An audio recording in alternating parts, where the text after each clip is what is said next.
Fucking Pedro is in the motherfucking building. Let's go.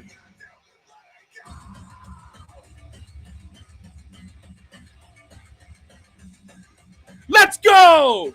Oh, I'm fucking ready. What is in? You know you like that intro. That intro was for Pedro specifically. What is good? I'm pumped up. As you guys can tell, I'm fucking pumped up.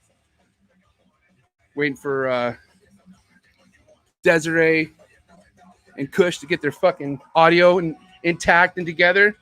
So I thought I'd have this cool intro from Pedro since we're fellow maggots of the Slipknot crew. So what's going on? How's everyone out there? Man, I'm ready for this. I'm ready for this. I'm ready for this. I'm ready for this. Let's see if we have our crew ready to rock and roll. Our team, Desiree and KUSH. Are we good? Are you good? Yeah.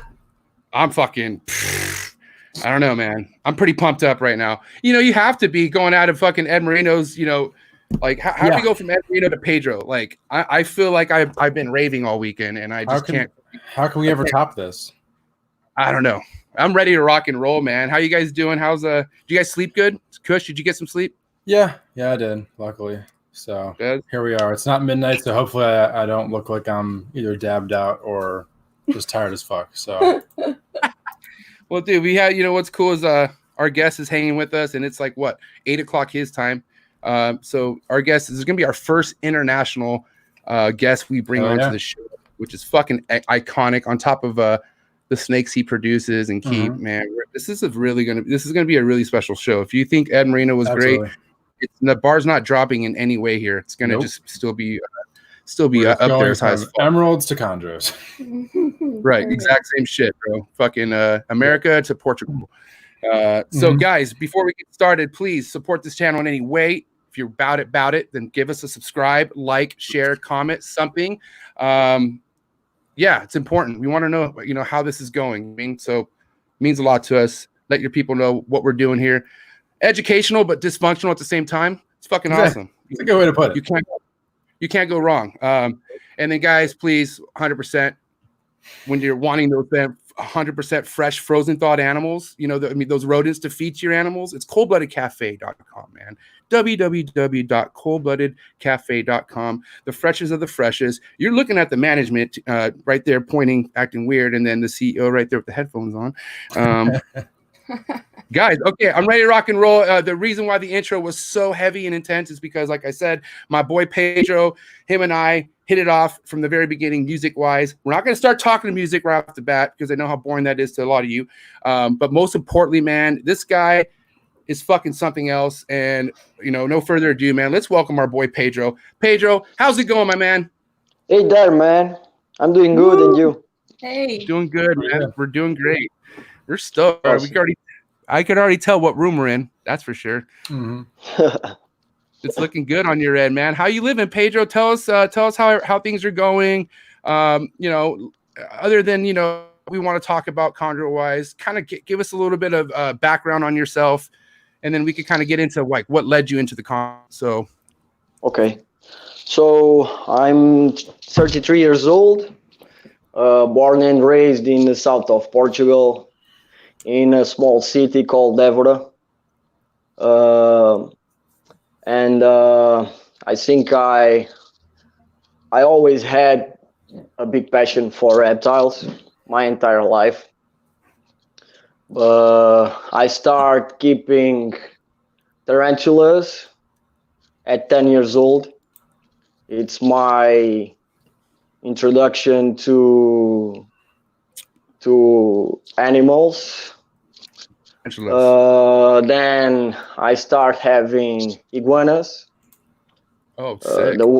The worst mistake of my life, because goddamn, green iguanas are the worst thing to have, man.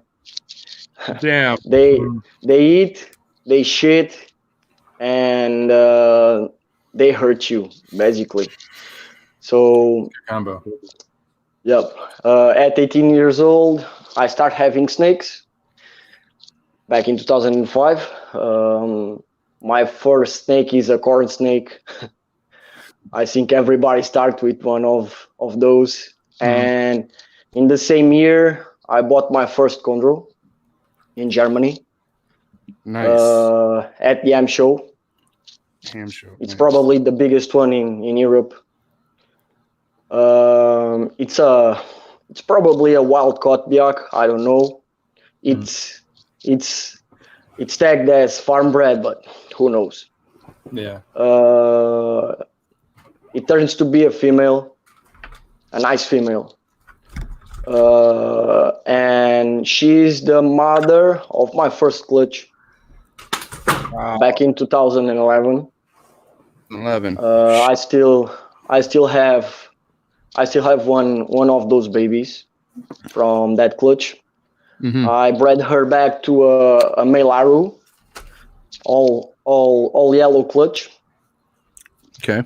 and I got seven babies. It's not a big clutch, but for the first one, it's Solid. I'm happy with that. And I'm in the second generation with that blood. I don't know if you guys know my female Witchcraft.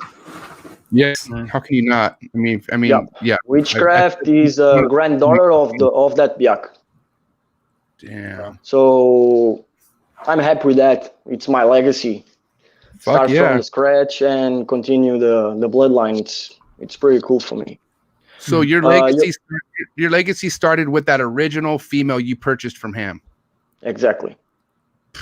Wow. That's good luck. Yep. That's She awesome. died some years ago with 9 years old. Yep. Okay. So the legacy started with that one Chondro that's no longer with us. But I mean, how many clutches did you get out of her? Only one. Oh, you got She only got one. Yep. She got egg bounded on the first clutch. Egg bounded on the first Yep. clutch. Yep. She needs surgery, and it's the retirement for her. Yeah. It's the name of the game with chondros. I know you guys are familiar with that, Steven and Desiree. Jesus, egg-bound fucking chondros. Yep. It's not good. Yeah. Yep. Terrible. It makes you want to just, curl up in a ball. Yeah. Okay. So tarantulas, right? Do you still keep Exactly. any? You still keep any of those weird fucking things? Nope. Nope, not at all. I only Okay. keep chondros. Nothing more than chondros. Okay. All right. That's exactly. So You need to keep yourself focused. Yeah. I hear you. Yeah. I mean, But- maybe I'm No one you're I talking think- to has subscribed to that method. We all have a little bit of everything, so maybe we should I know. try I focusing know. a little more. maybe we should Yeah. chill out. I can probably get an animal from Ed or something like that to put on Yeah. the living room. Yeah. So let's talk about the original female you had, right? So basically everything that when did you start adding more? Like, right? Because you had only one clutch out of that female. Who was your next female to go? Like, who was the next female to start? And was it soon after that? Like, I mean, was there a long gap after you bred that original female before you started breeding other, or were you hitting My gap regarding breeding is pretty big, because I made that clutch in 2011, and I only got another one in 2016. So it's 5 years old. I change house. I leave my parents' house and go to my current house, and the animals need to be stable, and it takes me 4 or 5 years to start breeding again. My second clutch, it's you guys know that clutch. It's the clutch that produced the first mosaic line babies. Friday is one of those babies. Halloween, Jackpot, all those amazing animals are from my 2016 clutch. And it's the beginning of something bigger than I expected, to be honest. Honestly, I never expect that mosaic make such amazing animals. I don't even know if he can pass the genetic to the babies. It's a whole new stuff, and now you guys know what he can produce. Now it's proven. Yep. It's no out there. It's happening. Yep, it's happening. It's a dream come true. Living the dream, man, is what basically you're telling us at this point. Yep, exactly. Man, all right, let's talk about trial and errors, man. You know, because obviously this is all you get with chondros. A lot of fucking trial and error. Like no matter how good your heart will get broken at some point, right? So, in the beginning stages of breeding chondros or collecting chondros, I mean, was it a long learning curve for you to kind of figure out the husbandry? Like, you know, getting down. It's a big learning curve because in Portugal the community is very small. We don't have a big community with knowledge person like you guys have in the United States. Right. If you guys look back, you have people that start breeding in 76. And it's a lot of work that guys do, and we don't have that work. I start reading the more complete chondro, of course, right? And I try to found my own way to keep chondros, because I start with a lot of different things than I do right now. I change a lot of things. I think I changed everything, to be honest, but you need to start from some point. And I start with the book, then I start talking with a lot of persons, and then in 2010 I visit the United States, and it's the turning point for me. It's a big turning point because it's a lot different to read than see, and I've been there, and I've been in the house of great breeders like Greg Stephens. I've been at John Leckie's. Lot of people with lots of knowledge to share with me, and it's my turning point, to be honest. I changed my way of looking to the animals. I changed my keeping methods, and in 2013 I got back to the United States, and I visit one guy that I consider to be my biggest mentor. The name of that guy is Christian Stewart. I think you guys know him. Oh yeah. And Christian have a way of thinking that put the chondro keeping in a simple way, you know. Keep it clean and simple, and it's what I do now. I forgot the substract. It's the main point, in my opinion. That thing killed me a lot of animals, to be honest. Substrate? And substrate, yep. Yeah. So give us We've never. Go ahead. Sorry, go ahead, Pedro. I think 90% of my animals died with issues with substrate at some point. And 90% of my animals died with Pseudomonas or with some bacteria from the soil, from the substrate. Because every time I got an animal sick, I always ask for some exams. And I think it's important to know what is killing your animals, you know. Pseudomonas and soil bacteria is the main problem in my collection, to be honest. Right now, I have no issues. I only have issues in the breeding season, especially with females. The breeding season brings a lot of stress, and it's heavy for the females. Besides that, I think I don't have any problems, Knock on to wood. be honest. Yeah. Yep. Yeah. And humidity. You need to talk about humidity. Yeah. Everybody wants to see the animals in a lot of humidity, droplets everywhere, water everywhere. No, it's not. In my opinion, it's not the way to do this. No, because they're not in the wild. So, yeah, No. it's different. People try to mimic the wild as much as they can, when in fact No, they're just You fucking can. It's making it way it's a harder. It's a huge environment. You have a fucking small box with an animal inside. Yeah. Exactly. It's impossible. It's impossible. You can't do that. And Yeah. sometimes we forget one main thing. Chondros are pythons. Mm-hmm. And period. They are pythons.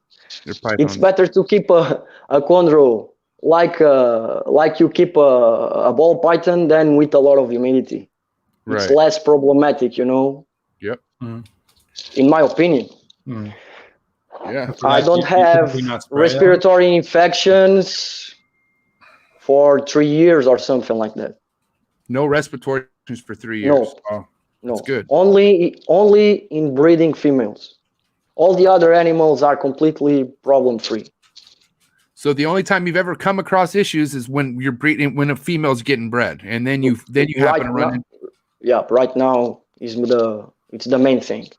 I have had some issues, something like I lost a sibling of witchcraft that start to regurge, and it have a problem in the digestive system. So, but it's a problem. The animal born with that. It's not a problem that I can solve with anything. So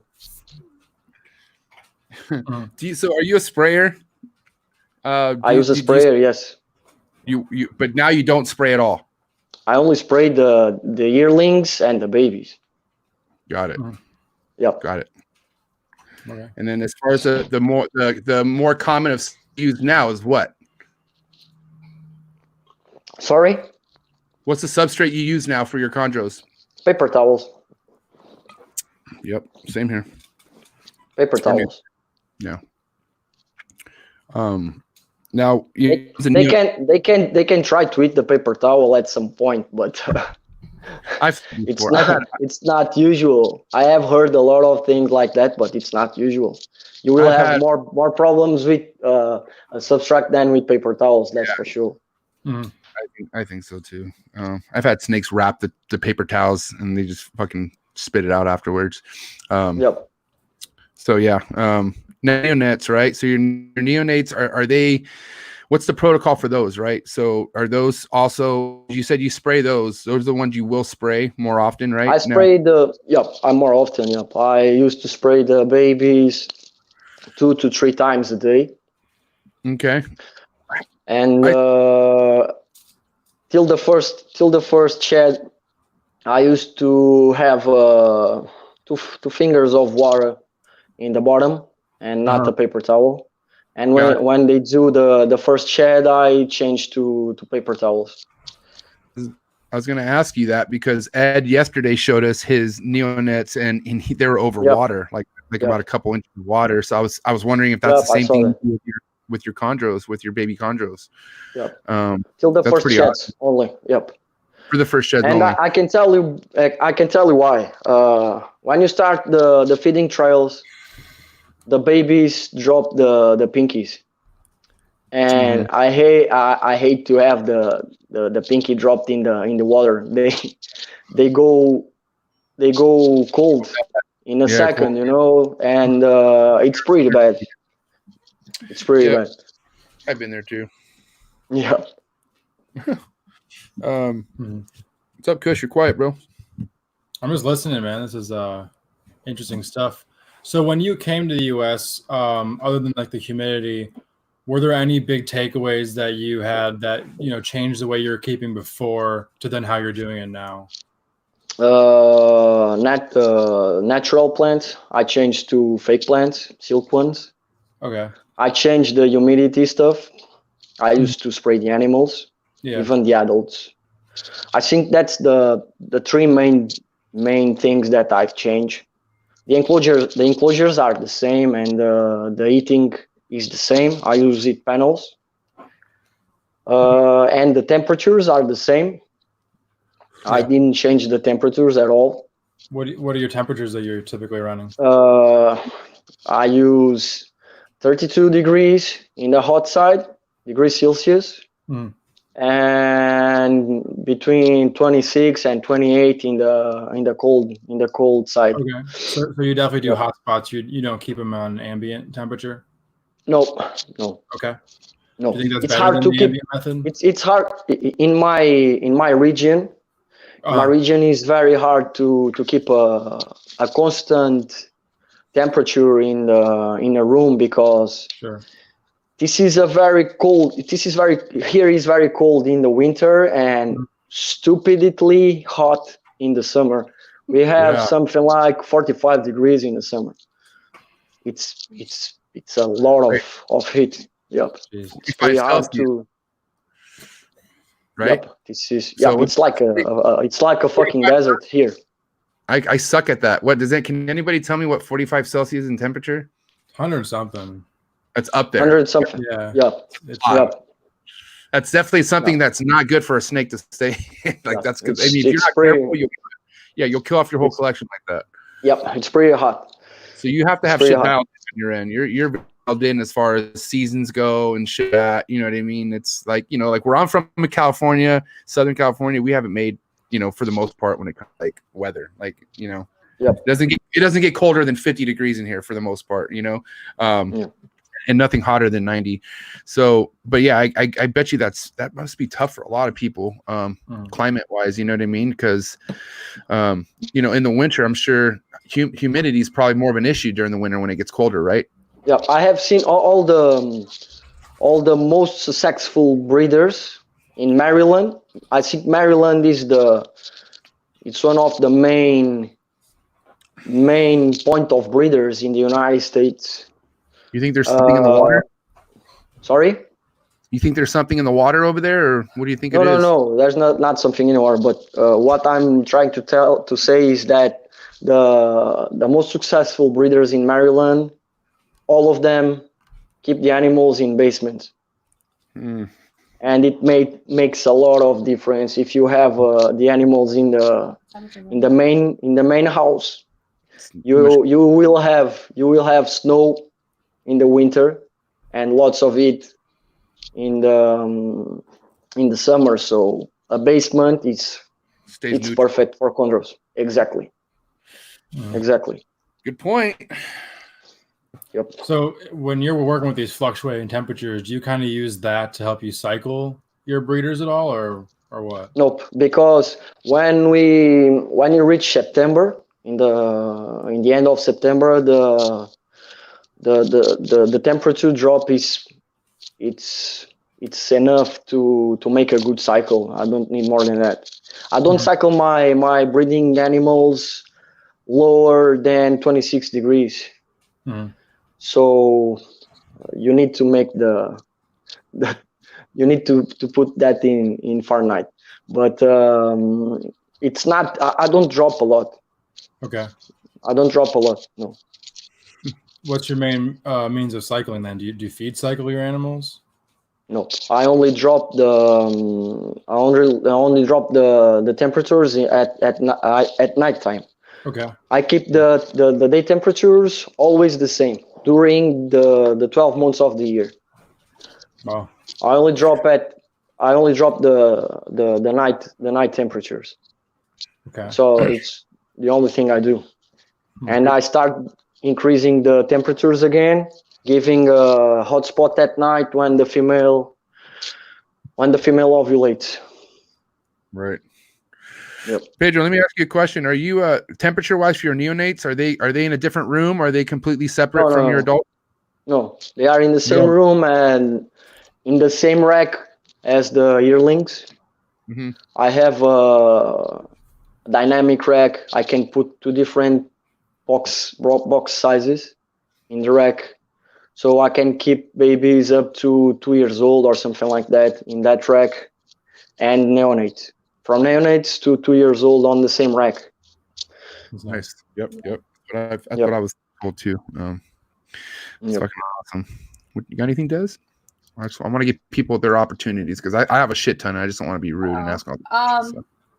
Do you always catch the ovulations? Do you get surprise clutches? To be honest, I missed one in 2019 from my Aru female. And to be honest, I only knew 100% that she was pregnant when she started acting crazy, searching for looking for the nest box. Okay. Yeah. Because she don't show me nothing. Yeah. Nothing. Right. Mhm. Yep. How often? Tell me. No, go ahead. I catch almost all my females ovulating because I'm at home every day, so it's not too difficult to catch the animals. I used to catch the follicular development and the ovulation. Yep. What about this, Pedro? Oh my god, what the fuck I was gonna say now? I forgot. Go ahead, Steven. Damn it. Oh, pass it over to me when I don't even have a question ready. I had something ready. Go fuck yourself. What is the size of the adult group you're working with right now? How many males and females do you have? Well, right now I have 9 adults. Okay. 10 adults, and I have 4 more juveniles. I'm waiting for 2 more adults that I bought, but as you guys know, the borders are closed in Europe. Yep, it's terrible. Everything is closed right now. I'm pretty excited to receive those animals. And I have space for 17 adults right now. Right. And I don't want to have a larger collection than that. That's a lot of chondros. I mean, yeah. As far as breeding goes, like let's just say, I mean, what's the most females you've had go for you in a year? Only 2. I don't breed with more than 2 females. No matter what. So even if you have, let's say, no matter what, because I work 12 hours a day, man. If you got more than 30 babies, you will go crazy, man. Yeah. And I have a 5-year-old daughter. I need to have time for her. Yeah, you gotta do the daddy duties for sure, bro. That makes sense. In 2019, I got 29 babies, and off 2 clutches.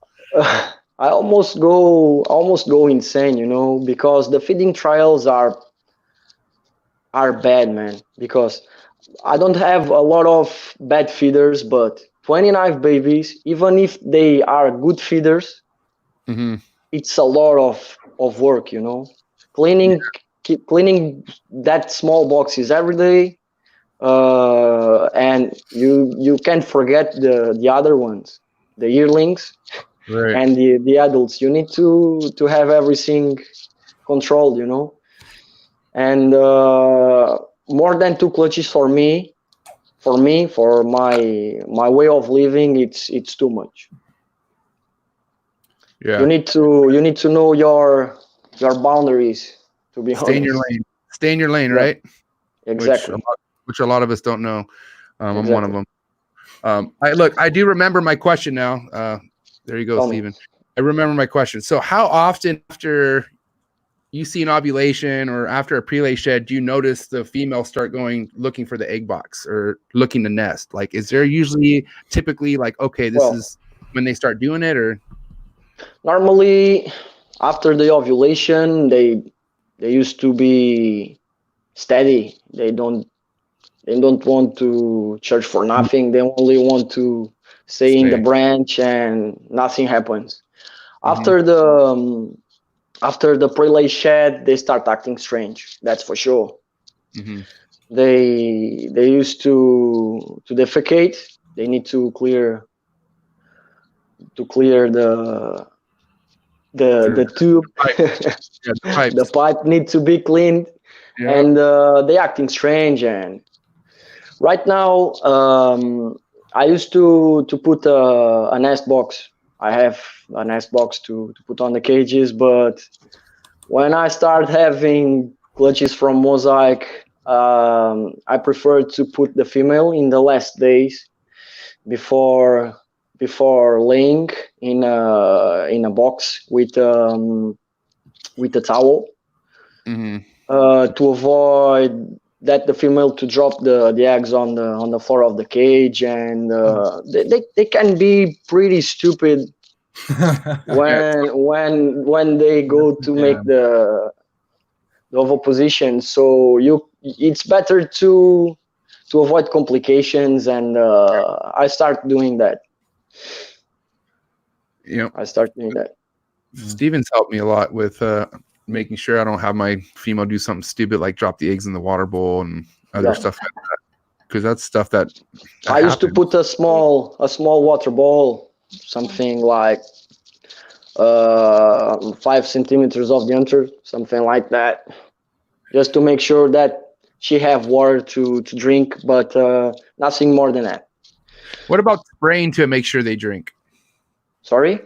What about spraying? Like, because if some don't want to, like, if you feel like some aren't drinking at all, like no matter what water bowl, you know what I mean? Like, if you feel like they're just not hydrating at all, could spraying be an option? To be honest, all my animals drink from their bowels, even the yearlings. I've seen my animals drinking from the bowl at least once time every week. Well, Mosaic it's a pretty active animal, for example, and I catch him drinking almost every 2 days or something like that.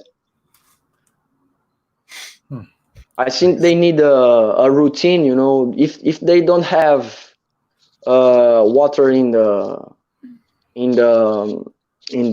box, droplets of water, even the babies go and search for some water. Search for water, that's for sure. Now, as far as feeding goes, like feeding trials for your babies, right? What's your protocol for that? Like, what is it that you offer first? If that doesn't work, what do you offer next? I used to start the feeding trials when they made the first shed. But right now this year I only got 2 babies from Eleanor. And one baby is amazing, first sight feeder, and have already made his first shed, but the other one don't make the first shed. So I start the picky head technique. It's that thing saved me a lot of times. Go ahead and elaborate why that saved you, because I mean I know why it saved you, right? But there's people probably out there who's like, what? How did it's simple. Yeah. The head of the pinky have the exact format of it's the perfect shape to be in the mouth of a baby chondro. They can't spit that. Well, they can. I have babies that can spit everything, but it's a lot harder than spit a whole pinky. And in my opinion, some babies born without the swallowing reflex, you know, they have the hunting skill. They catch the pinky, they wrap them up, and after sometimes 1 hour or something like that, they drop the pinky again. So with the pinky head, they don't used to do that, and they only can do one thing. It's swallowing the pinky head, and it's a pretty nice way to make the neonates to eat. And I have had a lot of success with that technique. Okay, so what do you And put out like a toothpick or something, or chopstick or something? Or how Yep, do you- yep, a toothpick, yep, a long one. Yeah. The one that the toothpicks that Swab. we used to have for the cakes to see if the cake is cooked. The long ones, that kind of toothpick is what I use. But first, I always try the scenting methods with some chicken down and all that kind of stuff. And when they don't accept with that, I use the pinky head. Yeah. The How pinky old head technique. you want to be when you try the pinky? Like a month without eating, or how long before you'll try that pinky head? I don't wait more than a month. Okay. In my opinion, a month it's more than enough. And they have the egg yolk, but some babies don't absorb all the egg of all the egg yolk. So if you don't step up, they can die. They go dehydrated and they can die. That's for sure. Yep. How long? Wait. So you say you don't wait any longer than what? I'm sorry, Pedro. I didn't catch that part. I think 1 month is more than enough. 1 month. Yeah. That's what you said before, Steven. You called that before. You don't go longer than a month, right? Yeah, I think it's too much. Mm-hmm. It's a fucking snake with 10 grams, man. Without eating a month, are you expecting that things go okay? No, they don't go okay. They will die. I admire when Pedro cusses. It's unfiltered. Fucking awesome. Fuck yeah, dude. Let's talk about some inspirations of yours, Pedro. Even because I know you mentioned somebody beginning era for you, right? Who kind of helped you out. It was Christian. What was his name? Christian Stewart. Christian Stewart, right? So he's one mentor for you. You know, right? you know Christian Stewart, or at least you know the animals he produced. Something like, do you know the seed harvest clutch? Yes. Mhm. Okay. Yeah, he made that things, for example. Yep. Have you ever brought any blood from that lineage in with the mosaic? From seed harvest? Yeah. Nope, but Eleanor father is Dashiell Pepper. He's a full sibling of Sid. So Okay. the babies are Mosaic, Seed Harvest, and Merlot. Merlot is a full sibling of Soul Train, the male from John Irby. So three of the most potent melanistic lines in the world mixed in the same animal. It's pretty concentrated blood for high melanistics in there. I have had a female seed harvest. I named her Hope, and she died with a cancer. So it's not a lot of hope on that animal. I pay a lot of money for that animal. There's not a lot of seed harvest animals in Europe, and I lost that animal after 3 months of having her in my collection. So it's pretty fucked up. Yeah. It's one of the main points that I think about leave the hobby. Right. It's pretty heavy for me, and I spent something like 1.5K in the vet, and the animal died. I decided to euthanize the animal because it's too much. The animal don't deserve to. They're torturing it. Yeah, no, they don't need that. I need a smoke break. So, what are your future plans with the mosaic bloodline? What are some lineages or whatnot that you'd like to see that mixed with going forward? Honestly, I want to mix mosaic with everything. Yeah. Honestly, there are some phenotypes that are more. How can I say that?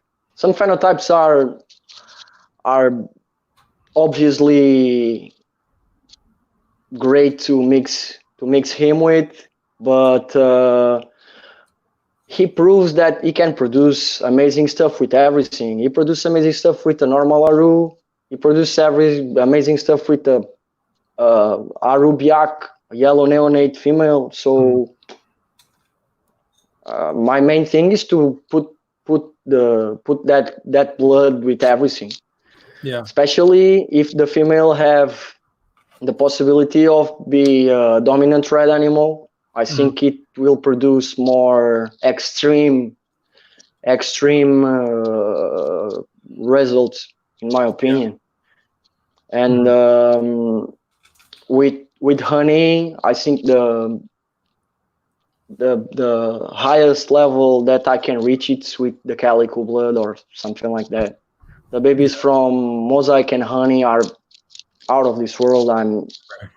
I'm looking at Iron Tusk right now, and I can't believe that thing is here, man. I can't believe that animal born in my incubator. It's too much.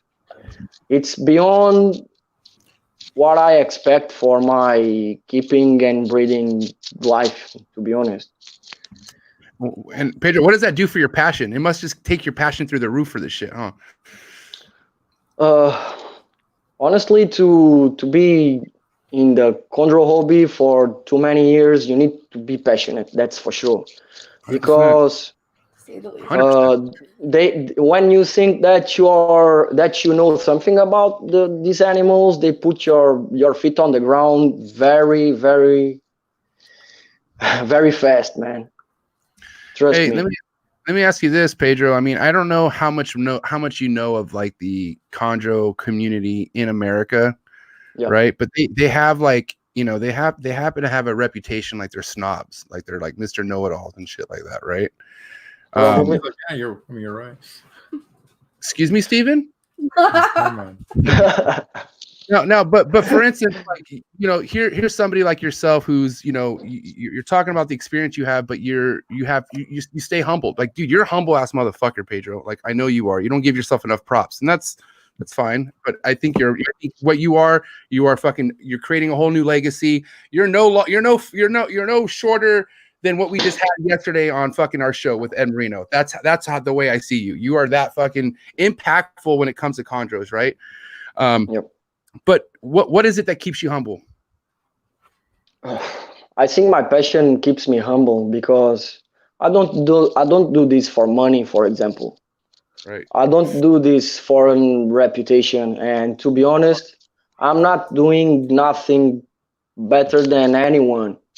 To be honest, I'm a lucky guy because I bought a special animal. Mosaic is a special animal. I can breed with two Arus, have better results than I have, but nobody will know me. You know? But Pedro, it's simple. You can make 10 clutches with a hatch ratio of 100%, but you only produce Biaks and Arus, and nobody cares about that shit. Honestly, I have Mosaic, and Mosaic put my name on a different level because of the animals that I produce. But I'm not a better breeder than anyone else, to be honest. It's exactly this that keeps me humble, and it's the reality, you know. You need to be realistic about this. Chondro people know more than the others. I don't think so. Look at what you guys see yesterday. That guy know more than an entire community together. Fuck. Hell yeah. That guy is a humble person for sure. You know? Yep. That's a humble person. It's what a humble person is for me. It's being the best and don't even take care about it. Don't give a shit about it. He do that because he loves that. It's the main thing. If you have a big passion, All the rest is secondary, to be honest. And that's another thing. I don't have secrets. Everybody that comes to me and ask me a question and need help, I will help everybody. I don't have nothing to. I don't have secrets. All my main projects are in the Facebook. Everybody can see that. I don't have secrets to keep, honestly. Yeah, bro. I mean, you're the guy who's not like, you're not pumping out a bunch of shit, but the stuff you are pumping out is like, it breaks the internet every time. It's Yeah. It really is. And it's so inspiring too, Pedro. Like, I'm telling you right now, bro, like, I think even prior to us having a relationship on social media and talking back and forth, I knew the work that you were posting was like different from anything else that's out there. And you got to understand, like, that's the kind of motivation that drives people to want to do more in this hobby, period, man. So I think I think staying humble and staying true to yourself is like one of the biggest keys that you could do to yourself. That's just going to help you in the long run, right? Because like, dude, like I said, like, you've been doing this since 2011, right? 2011, you've been doing this, right? I started breeding in 2011, but I keep Chondro since 2005. So 05, right? So we're fucking just 15 years of that. 50 years of that. And that's keeping chondros for that long is that's a huge stripe on your jacket, I think. Like, I mean, think about it. I mean, the one thing I was going to get to right now, Pedro, is that you told me that, hey, you know, I got lucky. I got really good snakes. Like, you know, like you said, you got lucky with the snakes you got, which I think is true. That's one thing. But you kept those fucking snakes alive. It's not easy to keep those fucking snakes alive. I could get two of your best fucking holdbacks, and I'm not guaranteed shit. I could kill those things really easily by fucking being ignorant, by not knowing my shit, by not having something dialed in. So that's another thing that I feel like, look, at the end of the day, if I see anybody now you're touching a different point, in my opinion. Chondros are a difficult species to keep. It's a different thing. Should be more respected. Yep, maybe the community that they called snob, it's snob because of that. I don't know. They are more selective or something like that. I don't know, because I'm outside of the main American community. I talk with a lot of people, but I'm not in the commercial main stage, you know. So I only have one animal in the United States, so it's not a thing for me. So there's another thing. When you breed animals that cost a shitload of money, that make the head of people going crazy too, and that's one of the main things, you know. Yeah, it's important too. So as I told you before, I don't put the food on my table with chondros. No, you can't. And no, I will be fucked for sure. Yeah, you will not be in this hobby. You would, and that's honestly, that goes for almost any fucking out there, guys. And like, even fucking ball python people, if you think ball python is gonna fucking, you know, you can't have your heart set on breeding anything for the money or to your family or provide for yourself. Even that's not, dude. No, good point, Pedro. Seriously, that's solid as fuck. People need to hear that. Because they don't understand it. They come across this and they think, "Oh, cool! Look at this!" And how many breeders have you guys known that only live from breeding reptiles, especially chondros? I have, like, I could count on one hand. I think that's not the only thing they're doing, though. They're doing a lot of other things too. But you know, but snakes is a huge part of it. But they also have YouTube. They have like a lot of other things going. No. I'm talking about in the past, man. Oh, in the past. No YouTube shits and lots of likes and no, not that kind of shit thing, you know. I wouldn't know. Let's be serious. You have Rico. Okay. You have Greg Maxwell. And that guy is so sick of chondros that he's building guitars right now because this thing will fry your fucking brains, and you have Christian Stewart. Christian Stewart have a big collection, produce a lot of babies, but still have the frogs. But he live from that. Right now, he have a job, and the animals are a side thing. Yeah. Right. Because when you breed 10 clutches or 15 clutches, you start looking at the animals on a different way. Yeah. Right. In my opinion, and you start to lose the not the passion, but you need to take a break. It's too heavy. And one thing that I most respect, it's Rico, because he never lose the passion. Never. That guy is the most passionate person about reptiles that I ever met. I met Rico in 2010. I have that lucky to meet him. You got to meet him, dude. And That's you can't. It's impossible to have that passion for so many years. It's pretty hard to keep the to keep the passion, in my opinion. Yeah.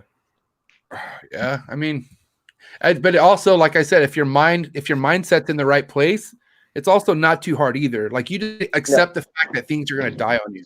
If you can honestly accept that, you're going to still have fun. You're going to enjoy what you're doing. And I mean, that's my opinion. I mean, once I got over the fact that like fucking things are going to die and stuff, like I've honestly been having a blast. I'm dead serious. You need to look at the animals as a hobby. Right. When it turns into a job, full-time job, the passion goes to the garbage, in my opinion. Exactly. Kind of. Shout out to Ian Bessel. Ian Bessel's in the comments. I have wearing his shirts right now, so hold on. S&J. I know that Steven have a different idea he works and he's passionate. It's different. But Steven's not human. Listen, Steven, we got some of his blood sample and we send it into some scientists. We're fucking trying to figure out what the hell Steven is. He is not a typical human. I'm telling you right now. Steven have a great thing. Is diversity. Honestly, the diversity is the key to don't lose the passion, and you have a lot of things to work with. It's not only chondros or not only scrubs or whatever. Yeah, that really does help, and also the rodent side of the business too. That really does help. It's such a big disconnect from the reptiles, but yeah, no, I mean, doing this full time, it is difficult to keep that fire every day. Sometimes, other times, there's Emily and Lars. Lars that's for you, Pedro. Lars is giving you a high. That's Lars. Yeah. But definitely having like the diversity of species really helps, one day working with snakes and crocodiles and monitors and the Bronia. Definitely. But yeah, just, that constant 24/7 grind. The Bronias need to be so fucking cool, man. Yeah. Are there anybody, is anybody in Portugal working with those at all that you know of? With the Bronias? Yeah. I don't think so. No. Okay. No. Oh man. I want to ask you, tell me. No, I'm going to you go first. You go first. I think Abronias are misrepresenting species, They look to be pretty cool and very fun to work with, but I don't see a lot of people working with that kind of animals. I think you guys are in the vanguard on that species. Babies are really hard. Yeah, they're, some people here and there have one or two, but there aren't many big collections of Abronia, and they're just like chondros, man, as far as like they can really get you down. Babies, if you think a chondro baby is hard to start, try starting a baby Abronia. Because you can't force feed a baby Abronia. If they don't want to eat, they're just not going to. They're heartbreaking, honestly, and especially with how endangered and threatened some of these Why species don't you put some insects in a pinky pump and That's a good put point. them inside? All right, now Dude. yeah, the Pedro pinky pump. So Exactly. yeah, but no. They're awesome, but they're also heartbreaking for sure. Yeah. That's why we love them. Exactly. Yeah. Yeah. Yeah, Yeah. it's bittersweet. Challenge. Yeah, they break your heart and you need to continue. Sour Mhm. Patch Kids. Yeah. First they're sour, then they're It's sweet. like a hard girl to catch, you know. A heart, yeah, but If it's easy, but then you catch it and then it breaks your heart because it sleeps with your brother or something. You know what I mean? Or like, I have no brothers. I'm okay with that. I don't know where I was going with that. Do you have brothers, MJ? I'm good. Experience, bud. Hey, so real quick, Hey, you know the Steven. species, you know the species Timor pythons. You know what a Timor python is? Yeah, I know. So we're all big fans of Timors, Desiree and Kush and I, right? But Yeah. I've talked to somebody on Facebook, and the reason why I'm bringing this up because he's in Spain. I don't know where he lives in Spain, but he's like the only one I'm noticing that's consistently hatching these Timor pythons, and they're not there. You don't find captive bred Timor pythons too often. What is the name of that guy? Joaquin? His name's Joaquin. Joaquin Saida. See. Yes. Do you know him? He used to. I never talked with him. I have seen him in some shows in Germany, but we Wow. never talked. He used to have some jungle carpets too, nice ones, and I Dude. think he have some lizards. Your But I know who he is for sure. your English is way better than his. Probably, I don't know. I'm trying. The reason why is because I'm trying to get him on. I want to talk to him about Timors. It's like I would love to get his insight on shit. But Yeah. and he's a nice guy. But like, I showed Kush a conversation we had in like Michael, you have one thing to do, man. what's that? Come to Portugal. You need to use your amazing Spanish, man, because Listen, is that it's the Spanish. same thing? It's Spanish. It's the same thing. I could do it then. I'm just like I don't know. I never talked to a Spaniard before. Yeah, it's Spanish. It's the same thing. Okay. The Mexican Spanish is easier. It's less complicated, but it's the same thing. I want to bring something to the table because it's this whole show that it's all Des and fucking Steven. I have nothing to do with this, right? It's all Steven and it's all Des. So Yeah, they talk a lot, man.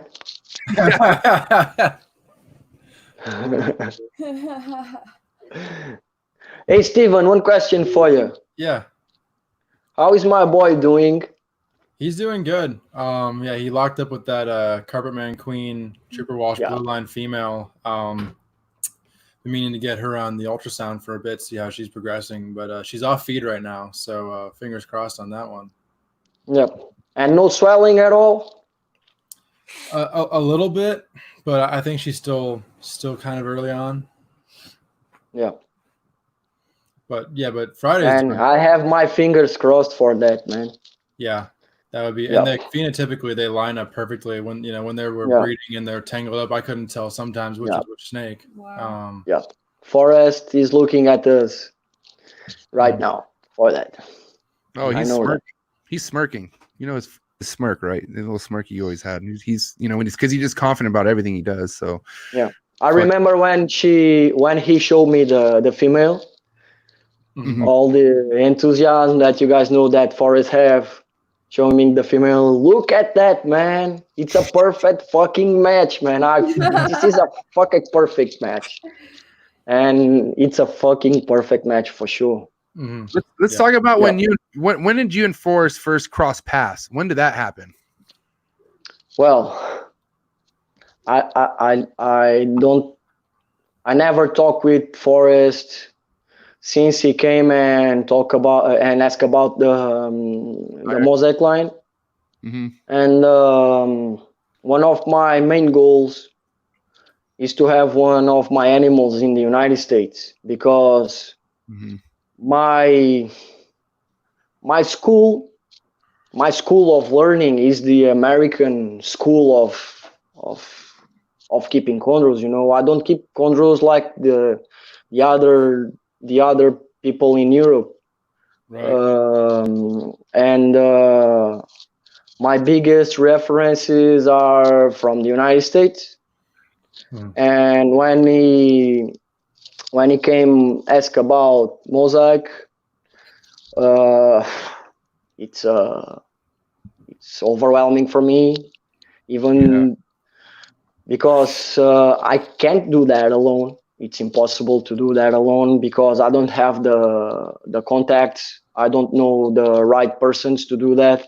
And it's a fucked up situation to put a chondro in the United States. You know, it's a lot of paperwork and a lot of things that go out of your control. You know, the snakes go in a fucking plane and you don't know nothing about it. They go in the fucking plane, and I drop those animals in a big fair in Nam, and I cross my fingers to see them in the other side, and Live. everything goes okay. But it's something. I think we have 9 months of paperwork and work and a lot of work to do that, and it's a big win for me and for FORREST. We have some arguments in the the process for sure.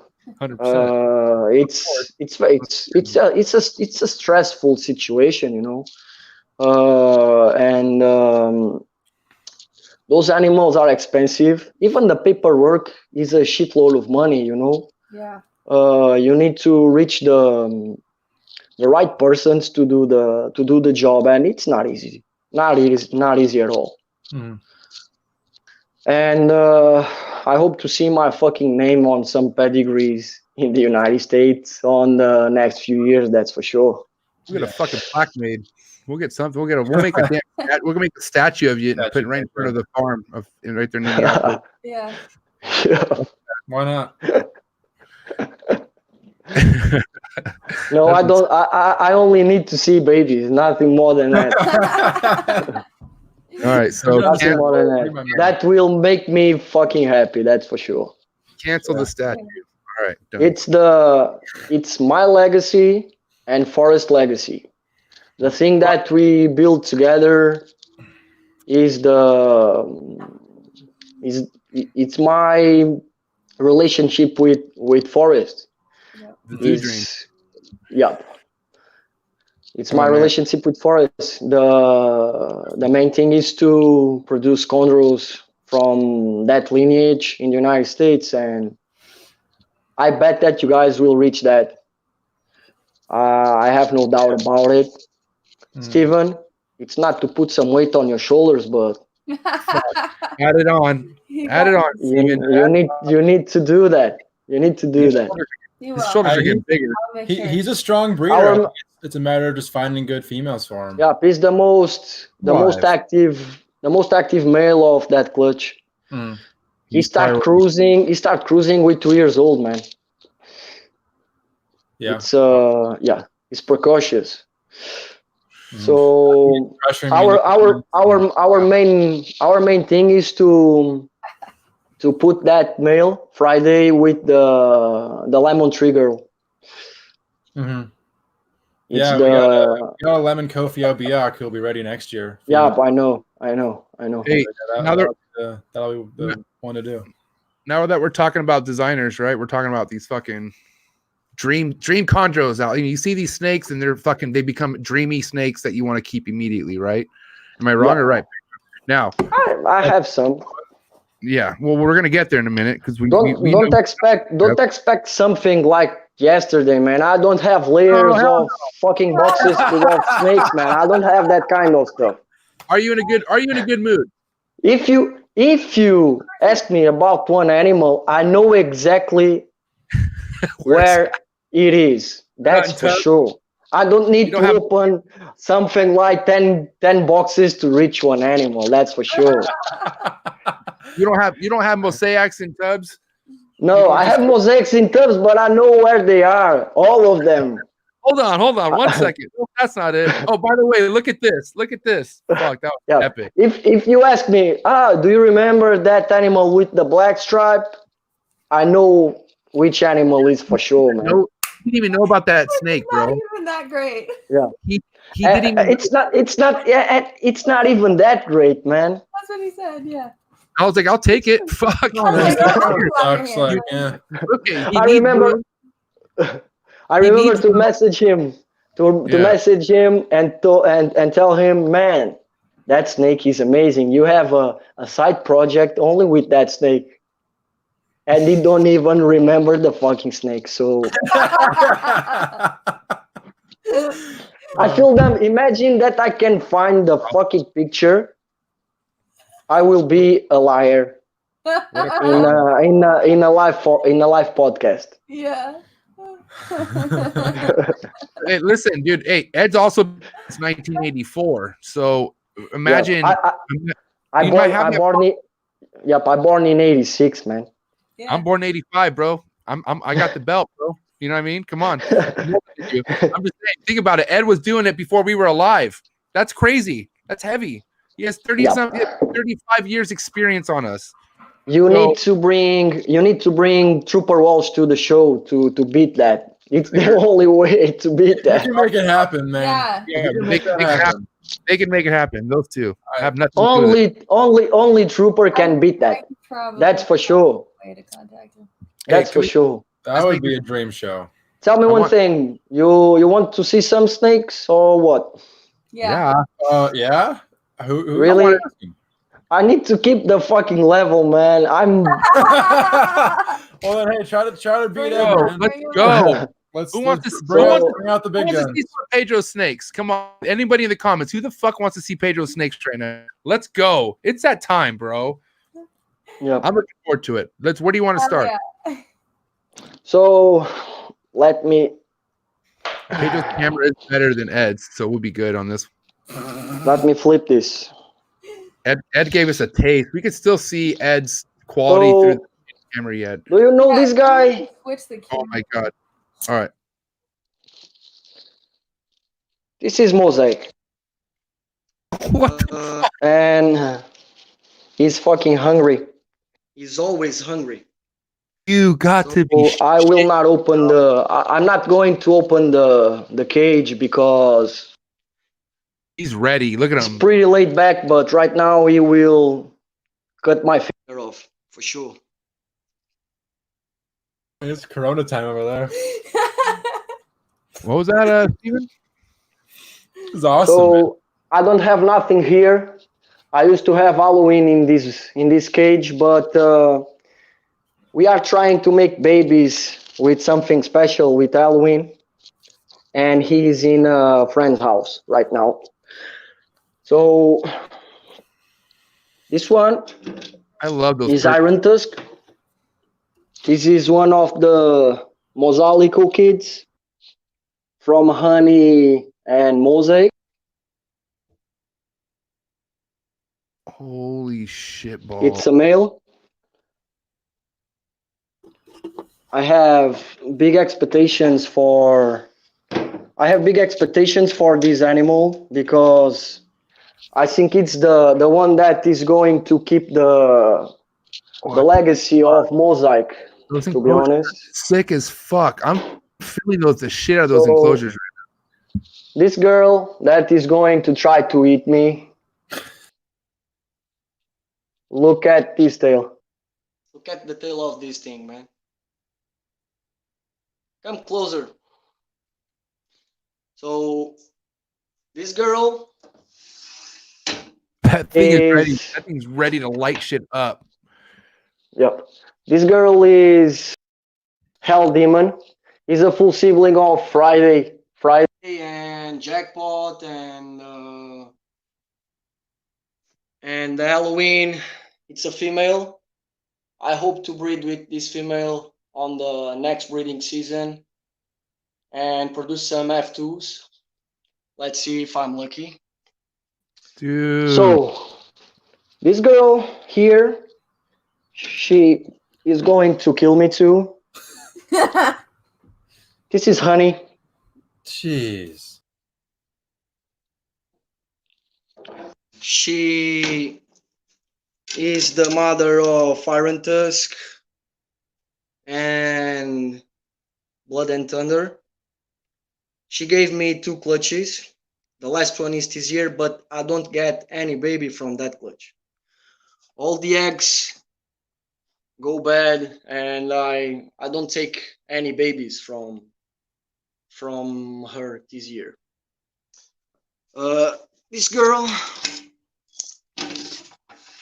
this is a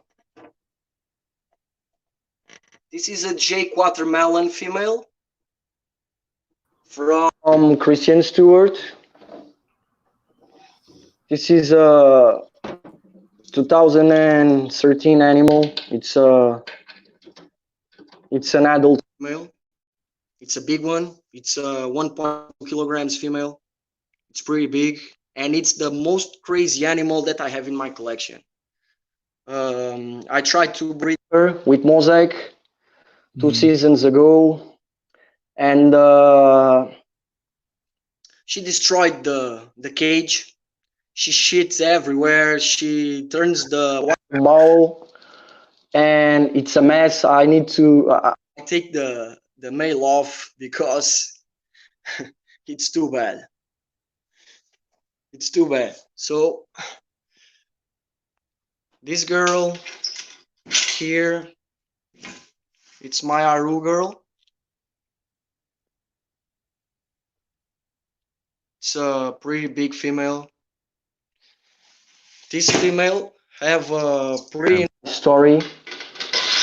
This is the first Chondro ever born in Portugal. What? This one has been bred. Yep. She's the mother of my Aru mosaic babies. Did you hear that? This First is a snake ever born in Portugal. That's yeah. A good friend of mine. A good friend of mine called Marco Neves. He's the breeder of this female. And this is a piece of history. Why is everyone laughing? This is what we these paid for. highlighted comments, man. This is awesome. Is this what we paid you for today? This is what we'll talk about. This is an Rubiac female. You're breaking out from the This is my first ever female. My first ever baby. This is the first baby that I have ever bred. It's my 2011 female. Wow. It's the daughter of my first biak.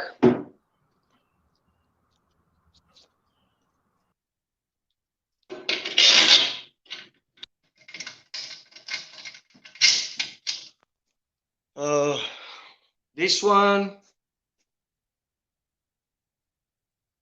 This is Irubilo, the mother of Friday and Halloween and Jackpot and all that amazing ones.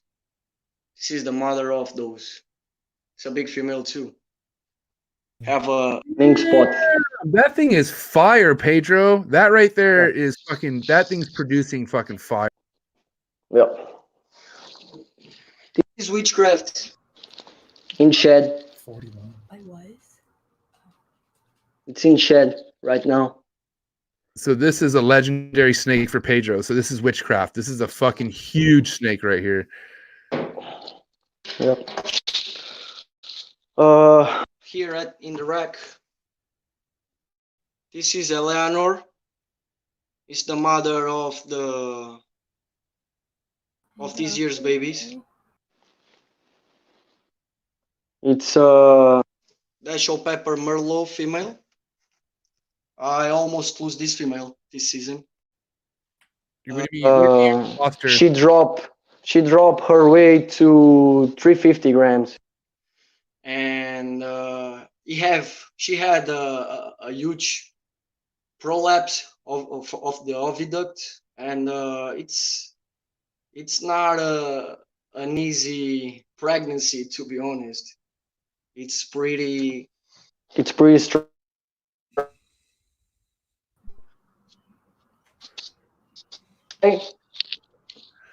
Is a blue line male. Ooh. I want the fucking blue line. I love the blue This line. is a Jake Reba male. This is the only sibling of John Nearby's Air Force One. This is one of the most concentrated blood of blue line in the hobby right now. Jake is Blue Deuce, Mr. Blue, Timor's Blue female, and Reba is Mr. Blue Carolina, Bluebird Grasshopper. So this is a genetic powerhouse right here. That thing is ridiculous. Uh, Hey, Pedro, what are this you girl. Pedro, what are you using to keep the perches up? Are those staples? Oh, let me take one box out. All right, Give cool. me a second.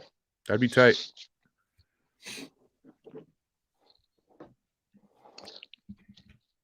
So this girl is Blood and Thunder. She's a full sibling of Iron Tusk. She's a calico mosaic. And I made these wire clips and this wire clip. And I have one in each side of the perch. My setup is pretty simple, as you guys can see. Wow. So, Pedro, going back to that last snake, that the blue line male, what's your ideal pairing within your collection with that male? Right now, the only blue line female that I have, it's a half sibling. It's this girl that I show you guys before. Yeah. But one of my main goals is to avoid inbred, you know. I will try to breed that male with a different female. Okay. And at some point try to cross back the two cousins to make a higher percentage of blue line blood. It's my main goal, because I produced some cool blue lines in 2018. This is one of those. Wow. Yeah. That's amazing. This is Diamond Eyes. This is from my 2018 pair from Ashitaka and Curtis. Ashitaka is a male that I get from a good friend in Germany called Paul KUSH. Ashitaka's father is a full sibling of Zeus, and the mother is an Aru female. I'm going to take this too. This is a full sibling of that one, but this one is almost blue right now. This is a male too, and my main goal is to bred this male with the blue line female, and probably put the blue line male.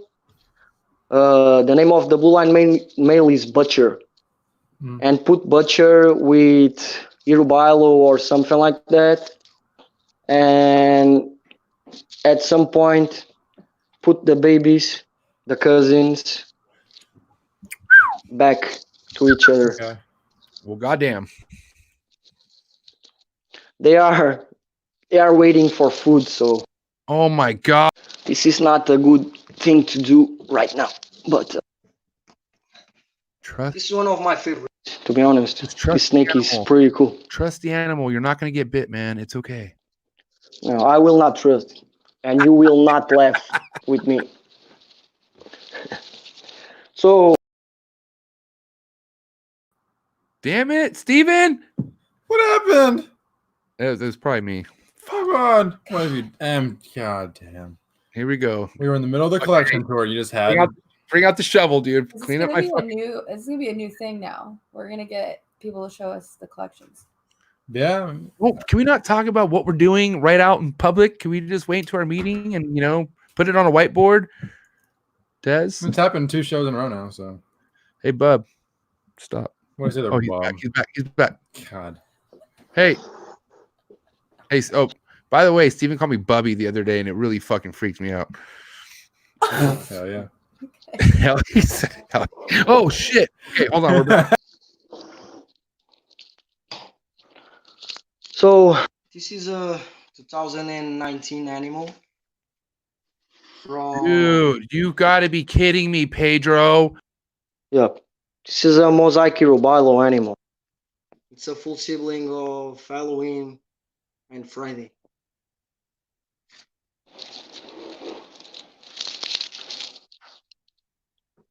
Please. You like that, Des? My face is This is from the same clutch too. Oh, he's showing us all of these are from the same clutch.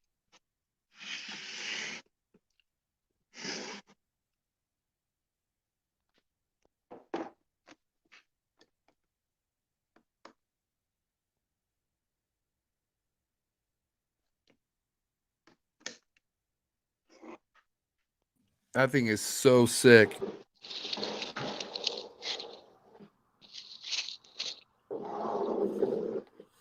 This man's building.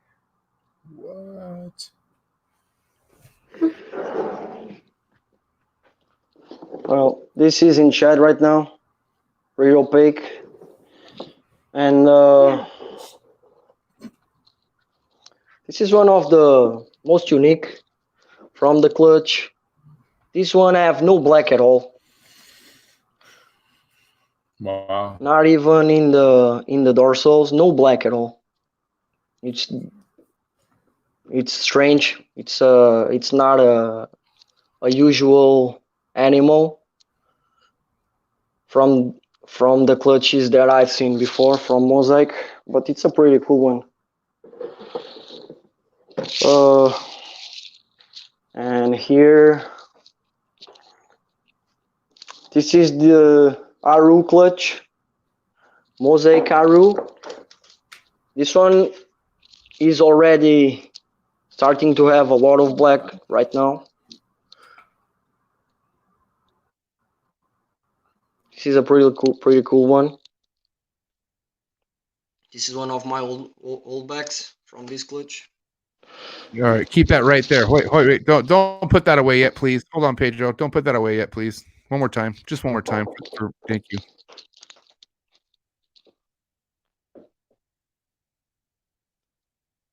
This is what dreams are made out of.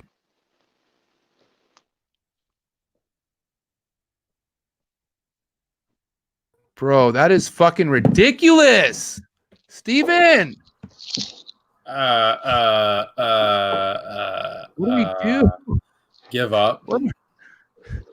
I love He wins. So he wins Chondros forever. Here we go. He's check not done. that.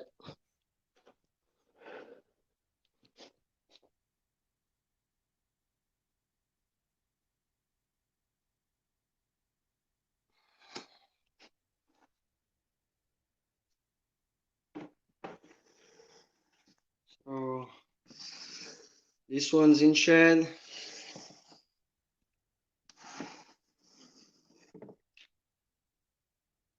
This one is in shed too. Start to being opaque.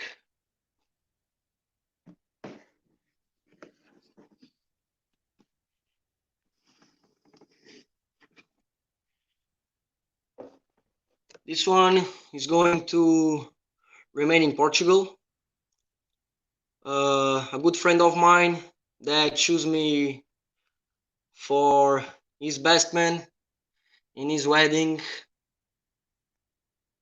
received this one as wedding gift. Is my wedding gift for him. Lucky guy. Hey, Wedding gift for me. Wait, what was that? Wait, One more time. If you give This it, is the wedding gift I gave to a friend. Oh, okay. Because I thought, because we're Um, friends. We're friends, and I just got married, so I figured, I thought, I was just never. Just kidding. I've been his best man on the wedding, so Okay, he that fucking deserved okay. this. Touche. yeah. So- I think we need to get some more export papers working out over here. I should have did a virtual wedding and just had you be my best man, virtually, like on This is in chat too. live on Facebook. Well, So- yeah, Patrick's in the house. Where? Oh, he Coming. is Texas. Oh yeah. These are Perfect the last timing. ones. These are from this year. Yeah, export papers. Send them over. Oh my god. This is one of the 2 babies from this year. Wow. Yep. That's amazing. Yep.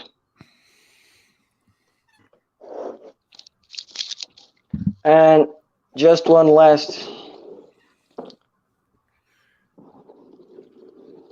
This is the other one. Oh, wow. This one likes to stay in strange positions, but it's a pretty cool animal. So that was hatched this year, 2020. Sorry? That's a 2020 hatchling.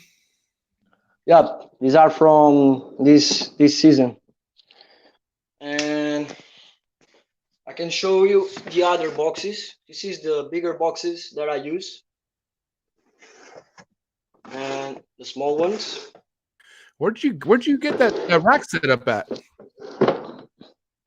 And the boxes are from IKEA.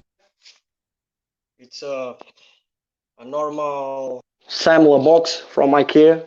Y'all got IKEA in Portugal? That's tight. Yeah, they are everywhere, man. Yep, it's that simple. And this is my fucking incubator. Oh, cool. Okay, so Ian Bessel had a question as far as how do you incubate your eggs. So I'm glad we're looking at this right now. Ian, you listening? Ian, tap in. I use the non-subtract method. The hell? You guys good? We're calling Ian's name. We're trying to get in. Ian. Ian, come on. How are you? Shout to S&J. I use the no subtract method. Fuck you. The incubator. This is a Grumback incubator from Germany. And the boxes are pretty simple. What is that? Only water, nothing more than water. What's that green stuff that you have on there? It's Top of the light fuser.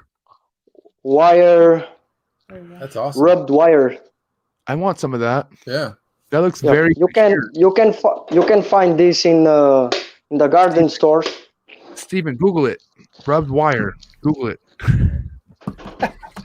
No, for real, because that'd be good. I really want that. I wonder, do they have it on Home Depot? I'll fucking do it. Jeez. But honestly, I think I'm going to try a different method next season.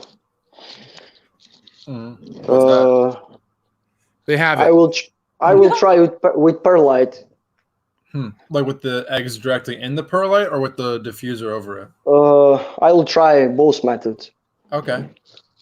Yep. Why are you thinking about changing? I'm not happy with my hatch ratio, to be honest. What are you getting about right now, typically? It's not too good, and this season is a fucking disaster, to be honest. I got 2 babies from 20 eggs, so it's a fucking disaster. Were they all like good veining at the start or what? Yep. Almost all of them go bad in the first week. Okay. Why do you think that It was? never happened to me before.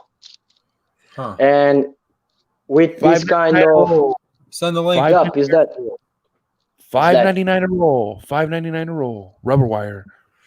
Wow. I like the green. Yeah, for real. Sorry, I didn't mean to cut you. Do you think the water method is too humid almost if you don't have ventilation in that tub or probably. Huh. Probably. Okay. I need to check the other methods. I need to make some tests. Yeah. Yep. Okay. That was If amazing.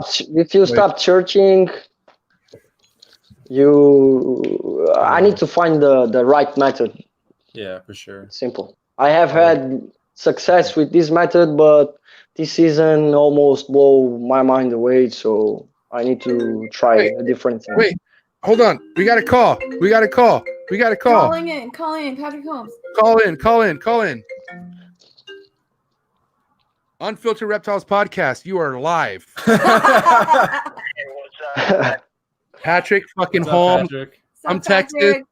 He's in the building, everybody. What's up, Patrick? Well, not a whole lot. I'm actually trying to get you pulled up on YouTube on my laptop right now because I'm retarded and didn't realize that it was going to cut off YouTube on my phone when I called you.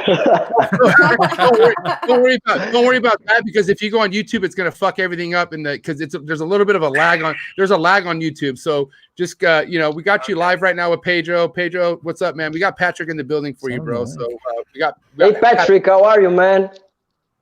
I'm fantastic. I can barely hear everybody else, but no. So hopefully we can make this happen. You need to see the podcast on your fucking phone, man, not on on the computer. Hey, look, I got to make a comment. Kind of jump in on what we're talking about right now. Tell me. About incubation. Mm-hmm. So, first off, I use perlite, but it's not a humidity thing. It's strictly about preventing splashing inside of the container. In my experience and the experience of a lot of other people, when eggs crash out in the first week, it's because they were just no good. Even if they candle really well, I've had eggs that candled really, really well, and they just a lot of times they were left out, like the female didn't coil them up, and sometimes everything looks just fine, but mom usually was, and a lot of times those eggs will crash out really early, and I don't think we give these eggs enough credit for how tough they really are. Mm-hmm. Again, in my experience, and from a lot of guys I talk to, when eggs are good and clutch is good, man, it takes some pretty serious stuff to knock them out. I've seen messed up looking eggs hatch out that were covered in mold and shriveled up, hatch perfect babies. I think these eggs, when they're healthy from the beginning, are very, very tough. And I think if they crash out in the first few days, there's nothing you could have done better to change it.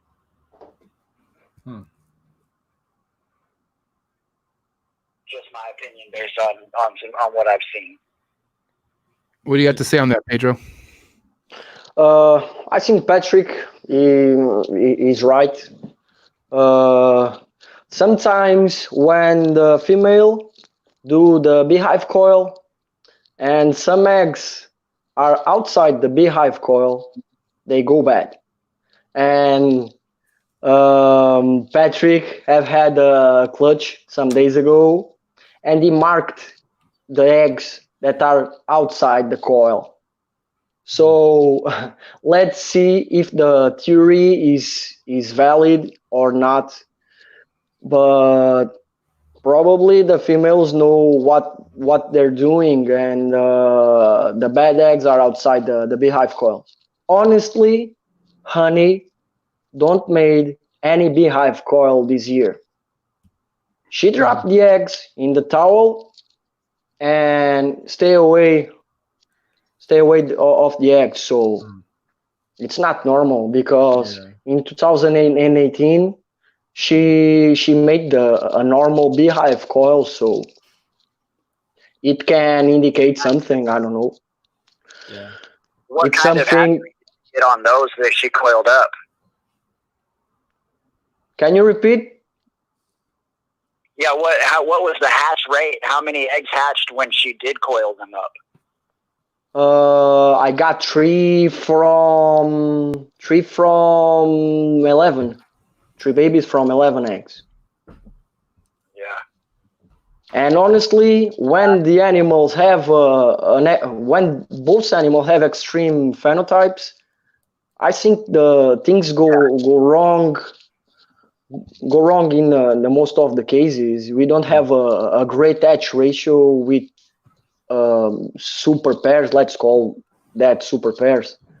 I think a low profile female like a good biak can go better with a high end male than a high end male with a high end female. It's my honest opinion, and it's what I've seen Could that with be the other breeders too. both of those individuals are too inbred potentially, just so heavily line bred that their genetics are weaker? With mosaic, that makes no sense because mosaic is not related with any of my females. Well, I mean, with the females, like those designer females, they're like just those lineages About themselves inbred, are just they've been bred to I back don't know. together so many times. I don't know, but if we think about honey, for example, honey is it's a Calico Junior Lemon Daydream. Sorry, Calico Junior Daydream bred to a Womaniac female, so it's not a Yeah. big. She don't have a big concentration of inbred in their lineage. Yeah. Okay. But the phenotype of that female is, I can call that extreme. Yeah. What you guys think? It's an extreme female, Yeah, and definitely is. with Eleanor is a high-end female. Don't have such extreme phenotype as Honey, but it's a high-end female, and she don't give me a big hatch ratio too. I got 2 babies out of 10 eggs. I have 4 full-term dead in the eggs, and I only got 2 babies, so something happened. Irubailo give me 25 eggs in 2019, and I got 21 babies. So, and Aru female gave me 10 babies, and I got 8 babies. 10 eggs, and I got 8 babies. So it's the same incubator, the same method, the same temperatures. It's all the same. The same room. It's all the same. It's even the same male. So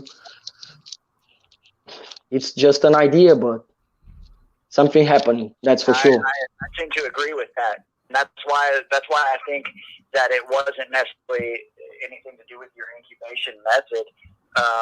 Just possibly just that those eggs are going to go to begin with, and it, whether or not that's because of the female you used, I can't say. Like, I had a clutch do that to me from a Jayapura female.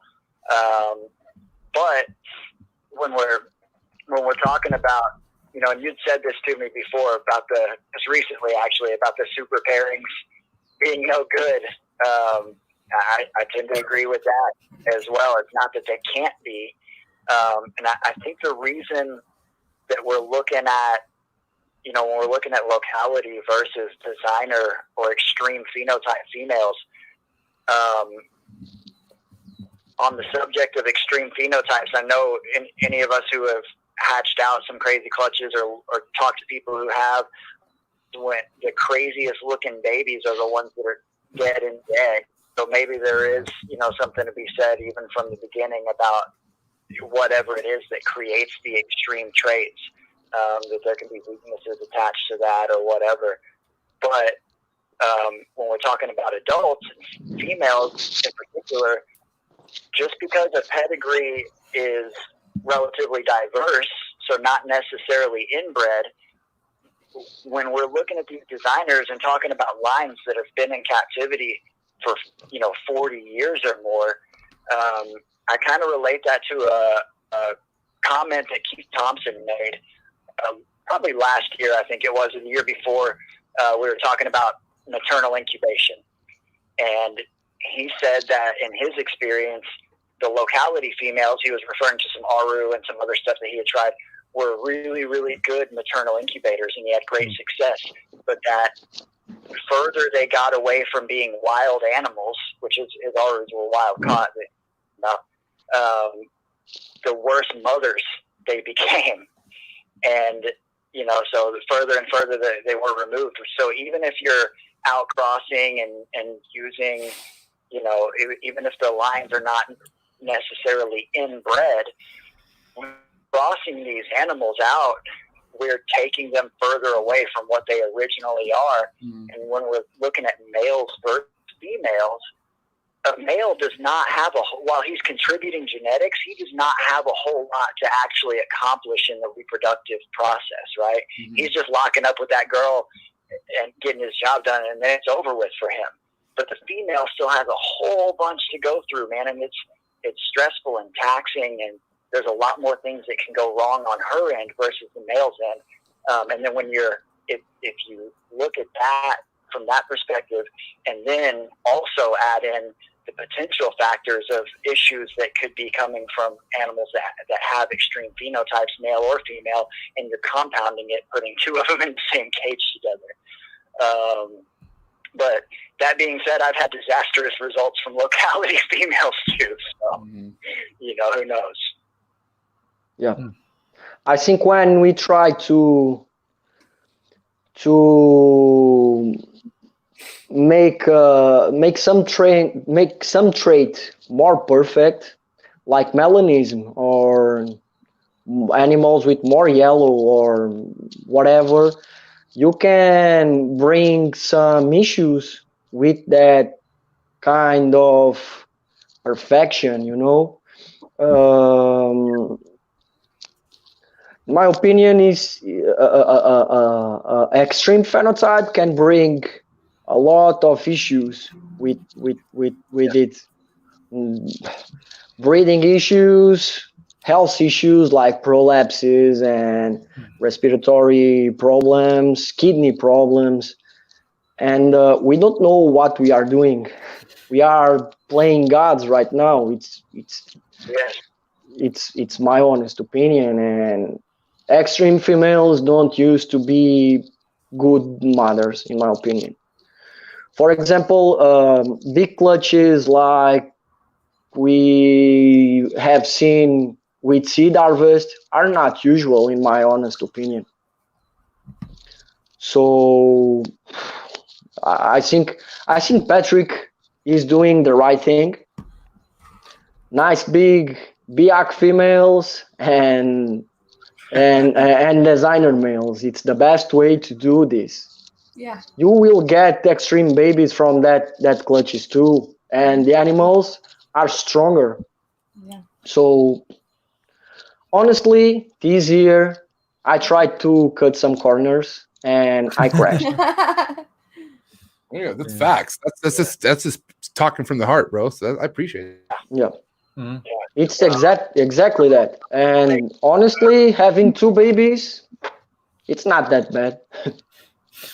Right. I noticed Chondro people like to talk out there and shit adults. A couple of people know this because I sent some pictures to them.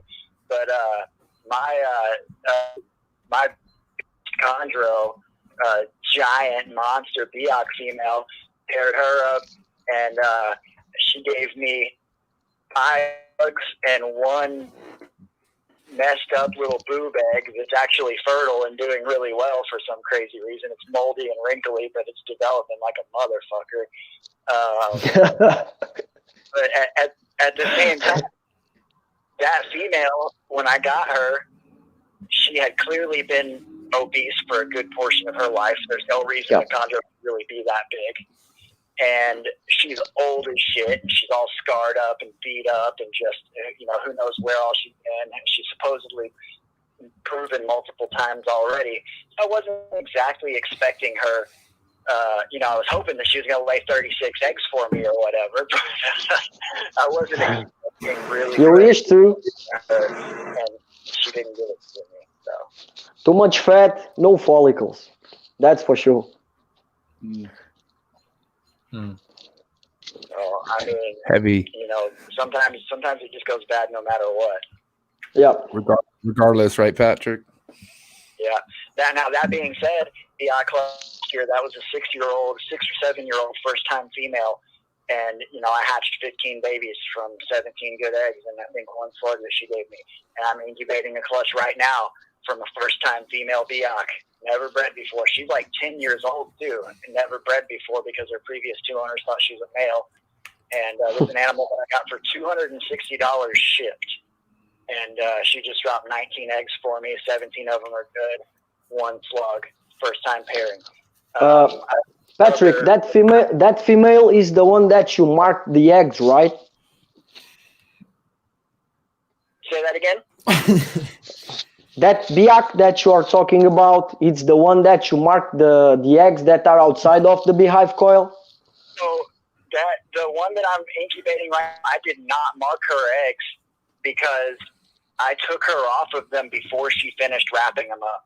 It was like 2 o'clock in the morning, and I was supposed to be leaving, and when I waited around until she was done laying, and she began to wrap the clutch up, and so I just started taking them from her, and just in a few seconds that it took me to take the exposed eggs, she wrapped the rest of them up really quickly, like while I was putting them in a container. So I personally think she would have wrapped the whole clutch, and I kind of wish I had just waited an extra hour to see if she would have done it. But like I say, it was 2 o'clock in the morning, and I was tired, just wanted to get the eggs going. Look at Patrick. Fair enough.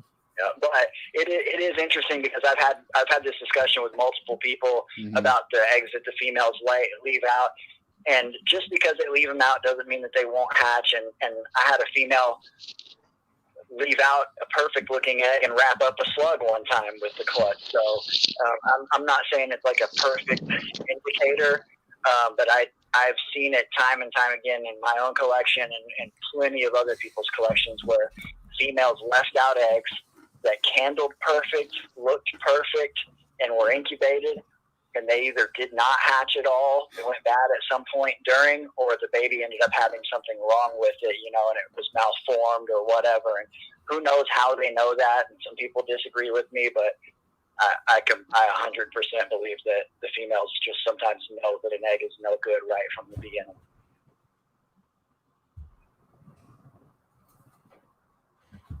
%100%.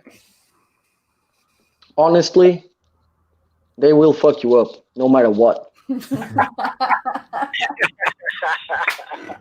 Voice of positivity. Yep. No matter what your Main conclusion. It's the main conclusion of all of this. It's this. They will put your feet on the ground. Localities, designers, all of those motherfuckers will do that. They will. I can quote other people. Gary Scavino very simply says that the arboreals will break your heart. But these are things that I say a lot too. That and they will. They'll break your heart and they'll humble you. And 100%.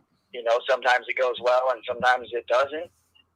And I think that they will. I know from lots of experience that once you think that you figured something out, they will prove that you're wrong.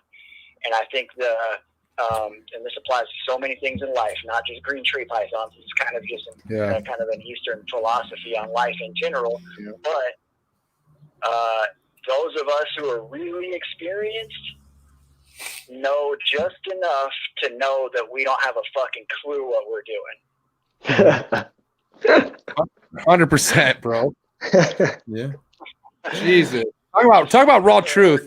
Know enough to know that and are willing to admit it. And then there's, like you say, it's an Eastern philosophy. Those who think they know don't know, and those who know they don't know. And the ones who know that don't know are the ones that are at the finish line. Yeah. At some point, But then again, are we ever finished? No. This is a fucking vicious cycle. We're fucked. We're in it to win it, bro. I'm going out fucking chondro breeding, and even if I have 1 or 2 left in my life. Yes. Patrick Holmes. Let me tell you one story. Back in 2013, I bought a big Arfak female, and I named her Alice. It's my mother's name. So I named her Alice. It's a big 1.5 kilograms female, proven breeder. And I bred her to a pretty nice Wamena locality male called Trooper. and that female died 3 years before made the ovoposition with 20 eggs inside of her, all fertile. So if you don't have passion, you can take that shit. Yeah. And period. I have the photos of the necropsy of that female, and when I saw that, I still cry when I saw that. So if you don't have passion enough, don't go to the Chondro hobby. That's for sure. No, go the other way. Fucking go collect some mineral rocks. You can keep all the chondros you want. It's the breeding where the issues come from. Exactly. I don't know about that. Some guys and I have been joking about some of this stuff lately. Me and Brian Fisher and Mark Hager. I was talking to Sabrina Vega the other day, and Sabrina and Jen, they have had. There's a little shout out to them too, because I don't think anybody has ever done this in the history of chondro breeding. They have attempted 4 chondro pairings ever. They just started chondros like 2 years ago, and they've hit on all 4 clutches. 4 pairings, 4 clutches, hatched out babies from all 4. Now, I'm sure somebody in history has hatched their first 4 chondro clutches from their first 4 pairings, but maybe from 1 pair, not from 4 separate pairings. I don't think anybody's ever done that before. And They do that. they've had varying results. Some of them not, but they still did it. And Sabrina, I'm sorry if I'm putting you out there a little bit. This is a conversation between the two of them, but between the two of us. But she was upset about their most recent results and asking me about, at what point is this like not, it's not fun? Do you talk? People talk about quitting. I think about it. I thought about it this morning. There's just things that happen. There's a lot going on in the world right now. People have things going on in their life, or bad stuff happens with animals or whatever. True. But when I said that, I said, don't quit keeping them. Just quit trying to breed them. You can keep chondros. They're the easiest snake in the world to keep. If you have a healthy, captive bred, established green tree python, it is the easiest snake in the world to keep. There's nothing easier. There's a few that are as easy, nothing easier. But when you start throwing pairs and fucking cages together, shit gets disastrous. That's just what it is. To have some patience, be prepared to cry, to want to quit. If you're not prepared for disaster, and I don't say how, drop expectations. I don't like that saying that people say, hope for the best and expect the worst. Forget all of that shit. Hope is an expectation. Just expect the worst, period. Just drop the expectations. Just expect the worst. Yeah. Expect the worst. Confident. No, just be confident that you can make awesome things happen, but be prepared that shit can get really fucked up and it'll break your heart. If you're not, that's just what it is. And there's a balance with everything, and the reward that you get from this is so great. It's the journey that some of us decide that it's worth all the rest of the bullshit that goes along with it. It is so fucking amazing to see those little noses peeking out of the eggs, to see that baby eat for the first time. It's fucking beautiful. It gives me chills. I just got chills right now talking about it. He's pumped. Look, and he's no rookie. He's been doing this for a minute. Look at Patrick's passion. But just morning, when I was looking at my big dragon female that gave me 5 slugs, and she still hasn't long trying to recover from slugging out, and this old female, and I'm like, fuck, she looks like shit because I put her through this process, stuff like that's heartbreaking. It makes me think about not doing it, but you know what, I've got a big clutching incubator, and I've got more pairs together right now. For some crazy ass reason, I keep putting pairs of these things in cages together, so I'm obviously not done yet. The Chondro King. Yeah. I think Patrick is 100% right, man. 100% right. If you ain't you can keep them. You can keep them easily. And when you found your keeping method, it's a pretty easy species to keep. When you try to breed, well, it's a different story, that's for sure. And I told that in the beginning. Right now, I only have issues and health problems with my breeding couples, and that's the main truth on chondro keeping. And Patrick it's right. Keep is simple. Breeding, it's not so simple. Yep. What do you think about that, Patrick? What he just said? I mean, are you finding that a lot of your breeding females or males are the ones that are coming up with RI or sickness? Is that happening to you too? Well, here's the thing about that. So, first of all, I have, all the chondros I've ever had, and I don't even know how many I've had. It's a lot. I mean, I've been keeping them since 1998. I've had a lot of chondros. Almost, not every time, but almost every health issue that I've ever had with an animal was an animal that was breeding or had previously bred. It's almost always females. It just has a tendency to weaken them, So, and then you factor in something like the possibility of nidovirus, things that are, and not just nido, any sickness can be present and have minimal or overlooked symptoms or whatever. And then you run them through the ringer with reproduction, and their immune system becomes compromised. And things like even latent internal parasites, you can have a female that was wild caught, and imported 7 years ago or whatever, and they can still be carrying a parasite load that's balanced in their system, and you breed them, and as they're trying to recover from production, that parasite load becomes imbalanced and causes them problems. Same thing can happen with any kind of infection or anything. So yeah, absolutely. Especially females, but breeding adults are going to be more prone to having issues. That's just what it is. Even if it's something as simple as dehydration. That's why I'm big on soaking animals. I soaked 2 of them last night, 2 of my girls that are going, and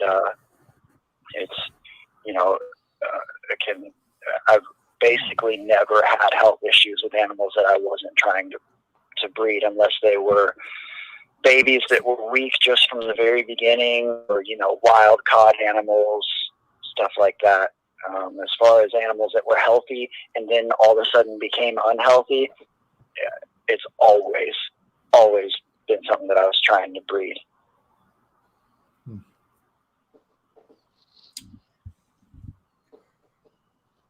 Pretty fucking legendary shit, Patrick. I'm gonna lie. Yep.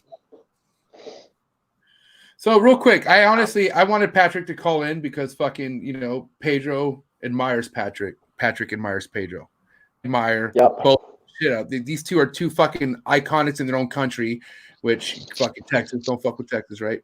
But then, Pedro's in Portugal, fucking whole different climate, bro. Like, you know what I mean? He has a lot more things to fucking worry about. He was talking about it earlier, how cold his winters are and then how hot his fucking summers are.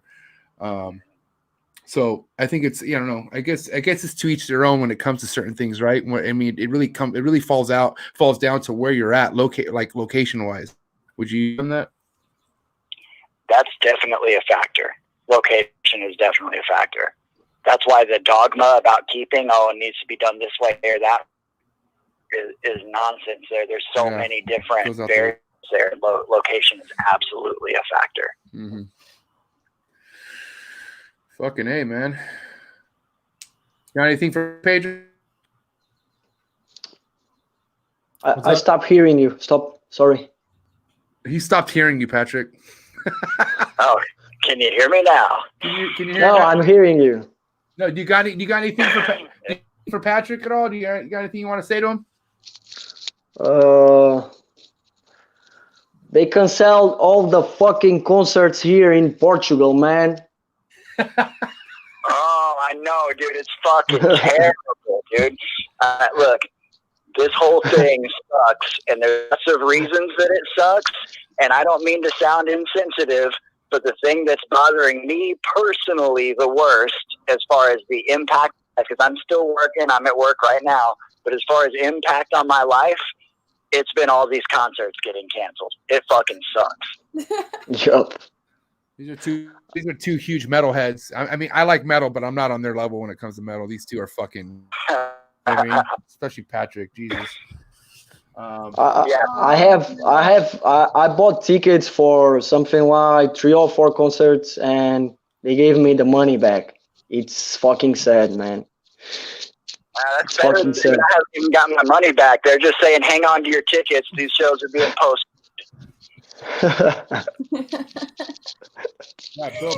Bill Siegel got his third ticket canceled. That's horrible. Imagine not being able to see Disturbed.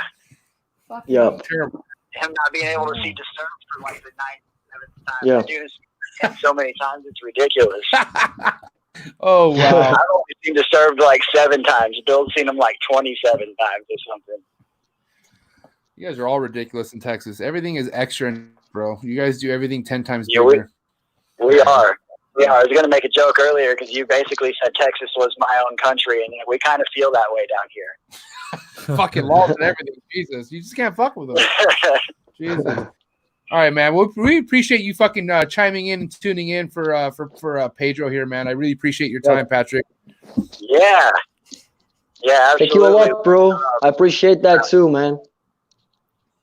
Yes. Yeah, I'm sitting here at work getting ready to eat half of a chicken. And fucking chicken, barbecue. Look, hey, Desiree, Steven, Pedro, I fucking love you guys. I love all of you guys. Desiree, you need to give me a call. I will. And look, everybody listening, I appreciate it too. Thanks for asking me to call in, dude. I really appreciate it. I love you guys, and I'll see you all soon. We fuck with you, Patrick. Have a great day. Talk to you soon. All right. All right, later. Bye. Patrick Holmes, ladies and gentlemen. That guy is fucking awesome, man. That was my treat to you, Pedro. Yeah. Patrick Holmes, guys. Really, look, Patrick, Pedro a lot, and then the other way around. That's why I think it's so iconic that these two talk right now on the live, because it's like I respect him a lot, to be honest. The mega powers. Let me get this full. It's no longer on the live, but that was fucking A, man. This is just been good. I'm not done with you yet. How you doing, Pedro?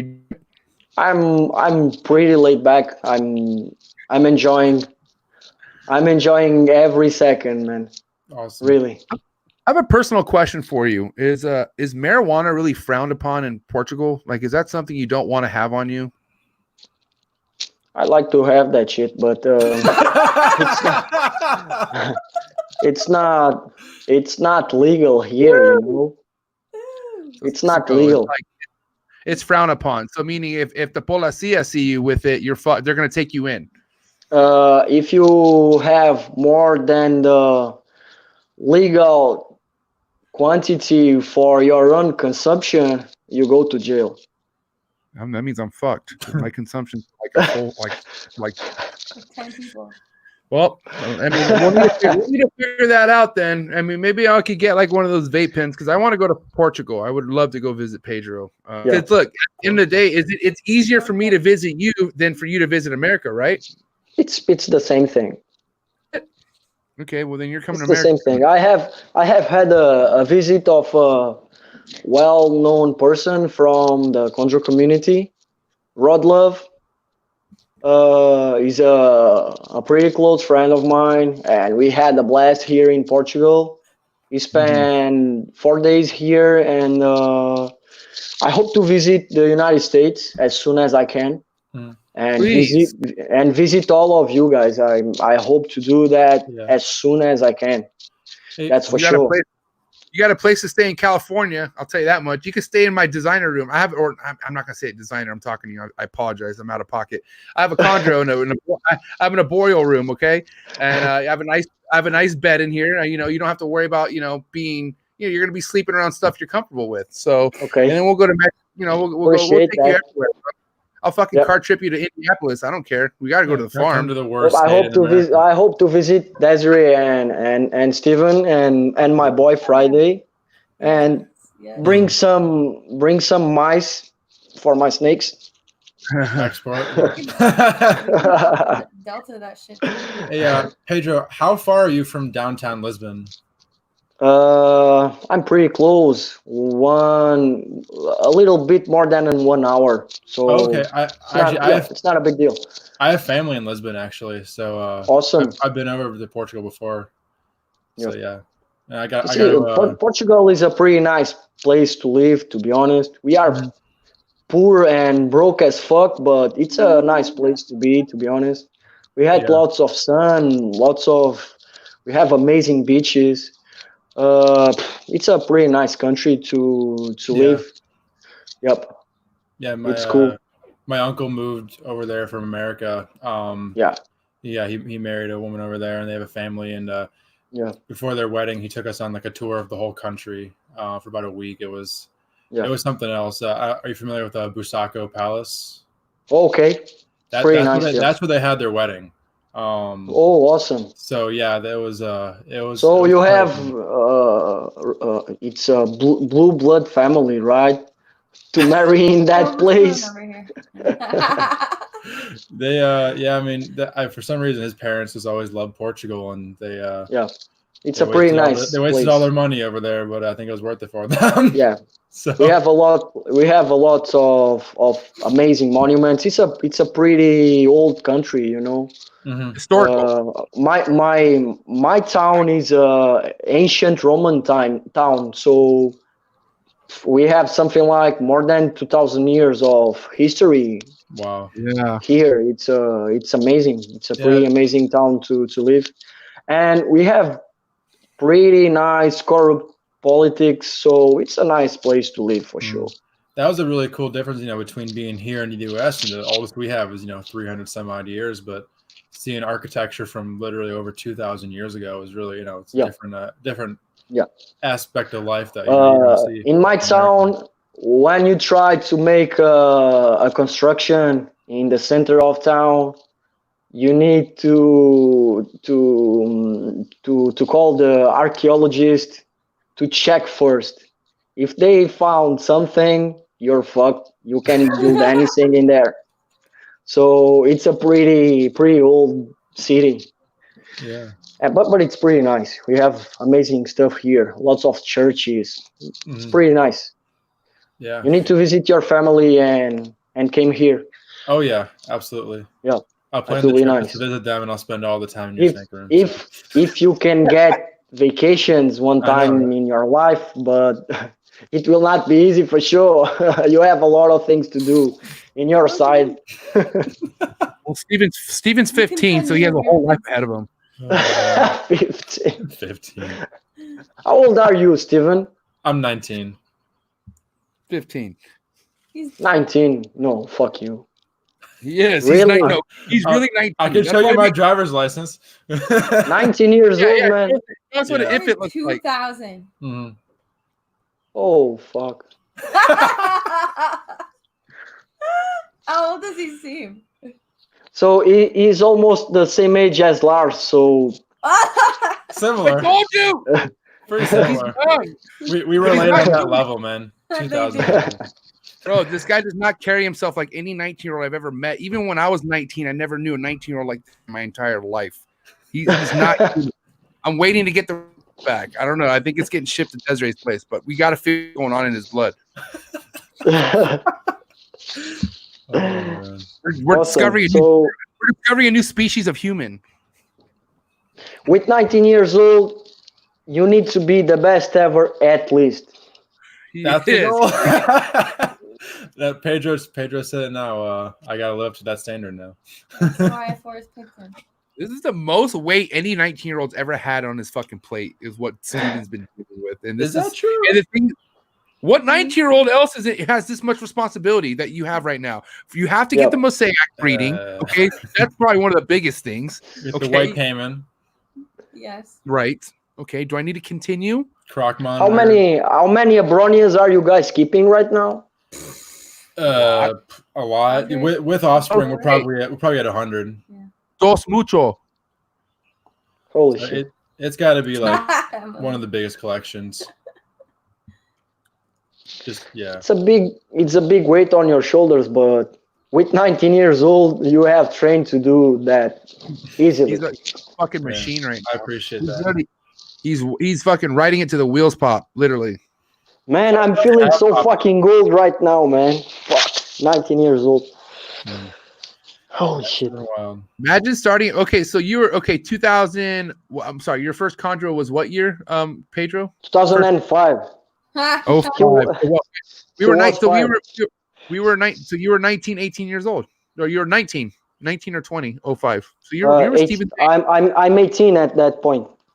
Yeah, I was 19. So Steven's age is when you first collect your first Chondro. So imagine then you're running back then you're running one of the biggest fucking rodent fucking businesses in the United States. Okay, then you have I don't know how many species on your fucking guys are we working with?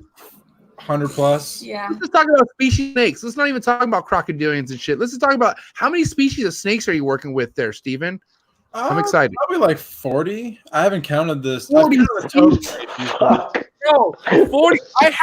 I had 15 species once, and I started pulling my hair out. I wanted to quit at 15 species. Yeah. 40 species of just snakes. I think we're over 100 species with all the Abronia. So Pedro. Honestly, man, you're the youngest legend, superstar, and legend in the fucking reptile hobby, man. Right now. I appreciate that, man. That means everything. Every time I say it, he doesn't appreciate it. He just fucking care. I'm glad you're saying it. This isn't about me. I'm sorry. It's not about me. I'm fucking glad you're. But I'm sorry for you because you don't have time to meet girls. You don't have time to hang out.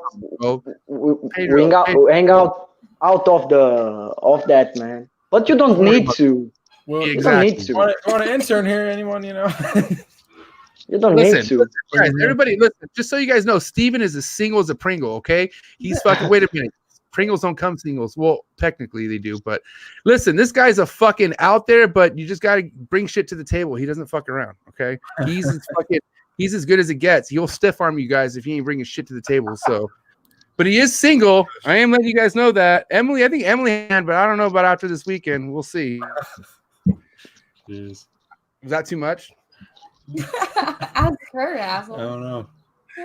Where's Emily? I think she dipped. Oh well. So Pedro, I want to talk about your enclosures real quick because I'm fucking digging everything you show. Other than the rack was cool, but your actual enclosures with perches and shit. Like, what happened? Why are you laughing? Comments. Emily's epic.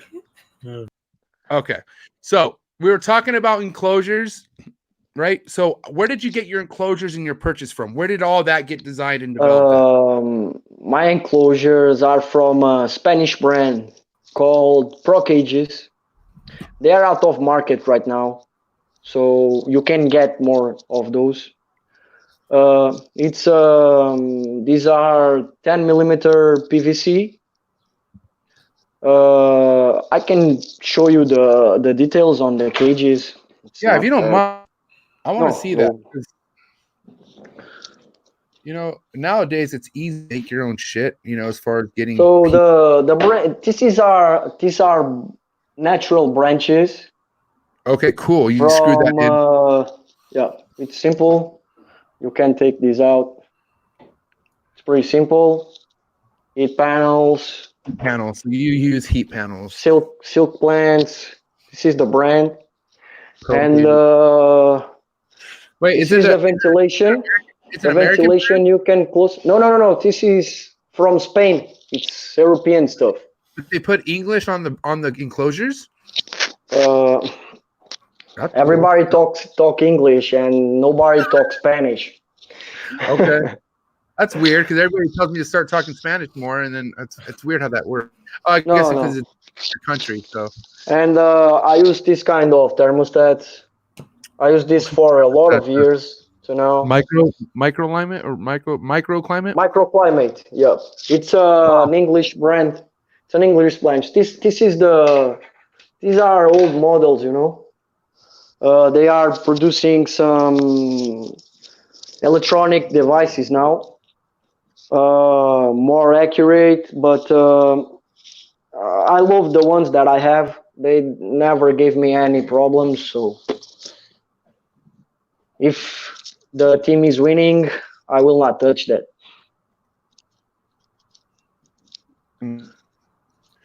Let's talk about your days. What did you keep your chondros back in the earlier days? So let me show you more things. These enclosures are my first enclosures. These are polyurethane painted.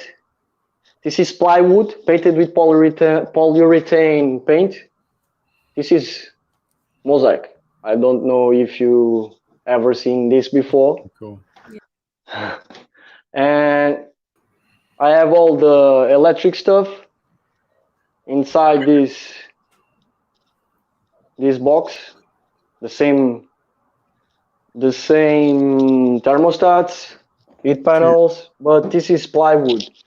The branches are from the same tree. The tree name is Quercus ilex. It's a tree. It's a tree that we have a lot here in my region. It's a pretty hard and tough wood. Don't rotten at all. This kind of wood never rottens. And these branches that I'm showing you right now have something like 12 years. And they are like new. This is my first enclosures. The only different for the old keeping method that I use, it's the substrate and the plants. I use fake plants, and I used to have potos. You know the potos plant. Yep. That's what what Ed had in his. He had those in his enclosures with just water. It was it's cool. the ones that Ed use on the boxes. Yep. It's the same kind of plant. I thought that was so basically the changes that I made is subtract plants and no humidity. It's the main differences, because I start my keeping with the trying to replicate the Greg Maxwell keeping, and Greg use cypress mulch, daily spraying. And I don't remember if he uses fake or natural plants, but I don't remember, to be honest. I think he used fake plants too, silk ones. And I slowly change it because the animals die, so something is wrong.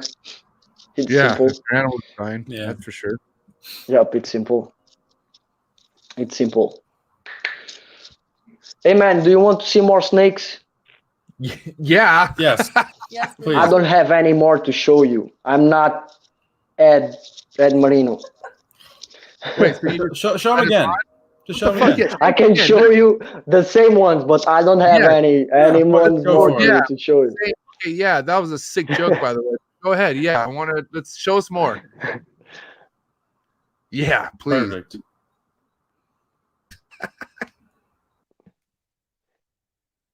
This guy is enough, man. I can get tired of look at this one. It's too good to be true.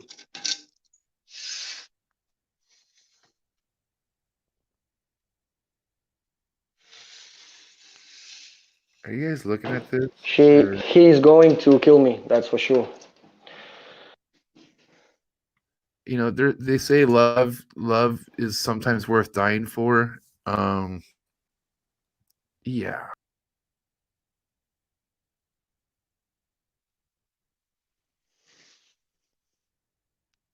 That thing is ridiculous. That's probably that has to be like one of the hottest chondros I've ever seen in my entire life. He's pretty nice, that's for sure. He's pretty nice.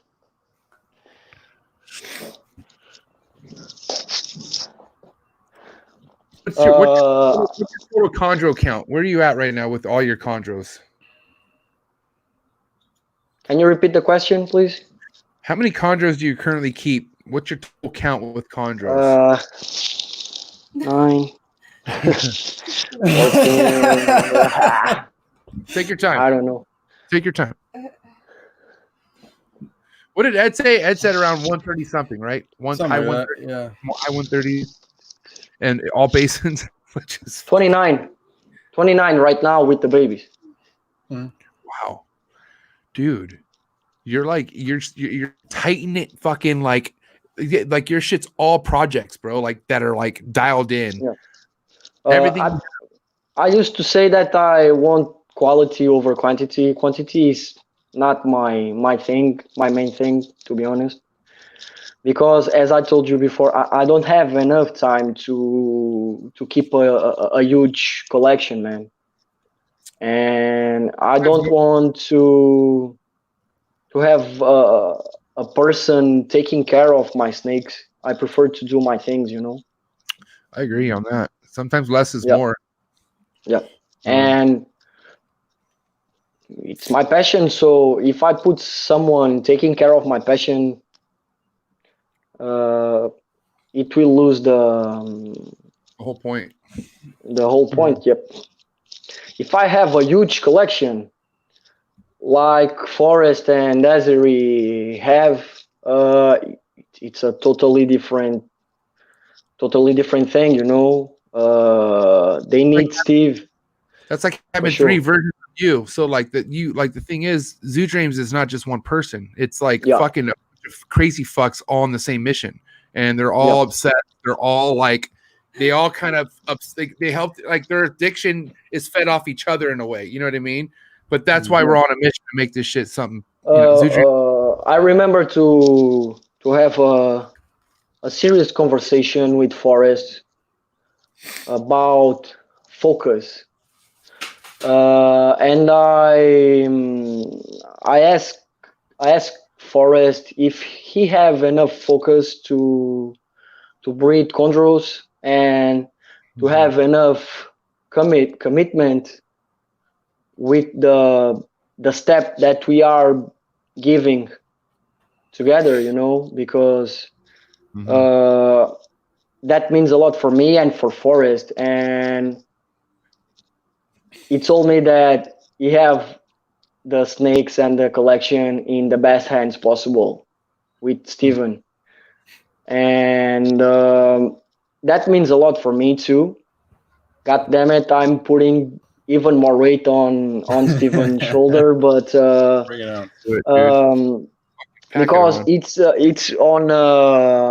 when Forrest start to do a lot of shows with Brian, and he traveled a lot, and it's a good thing for him. But that's why I asked him if he have enough commitment, and thank God he made the decision to put Steven. And this I'm going real emotive right now. This is pretty heavy for me because bro. It's heavy as fuck. Forrest helped me making one of my biggest dreams come true, and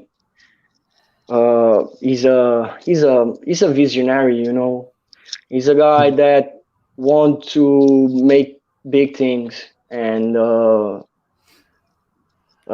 main comment that I made for his memories that Lars only need to follow his daddy's footsteps, because he's a visionary. He's a great guy, and I hope that Steven and Desiree made these dreams come true, and I bet that we'll do that because it means a lot. It means a lot for me and for you guys. And it means even a lot because I have a daughter, and it's not easy to pass through this. This is a big probation, so Yeah. I hope you guys have strength and you have the situation under control. I know that. And one of my biggest desires is to see that line thriving in the United States and see my name and even more FORREST's name in that pedigrees, honestly. So big shout out for you, Steven. Thank you, man. And for Super. Desiree. It means a lot for me. Yeah, it's Love an you, honor Steven. to be involved in this, man. Just Yeah. it's like he keeps saying, it's pressure, but it's a privilege, Yeah. really.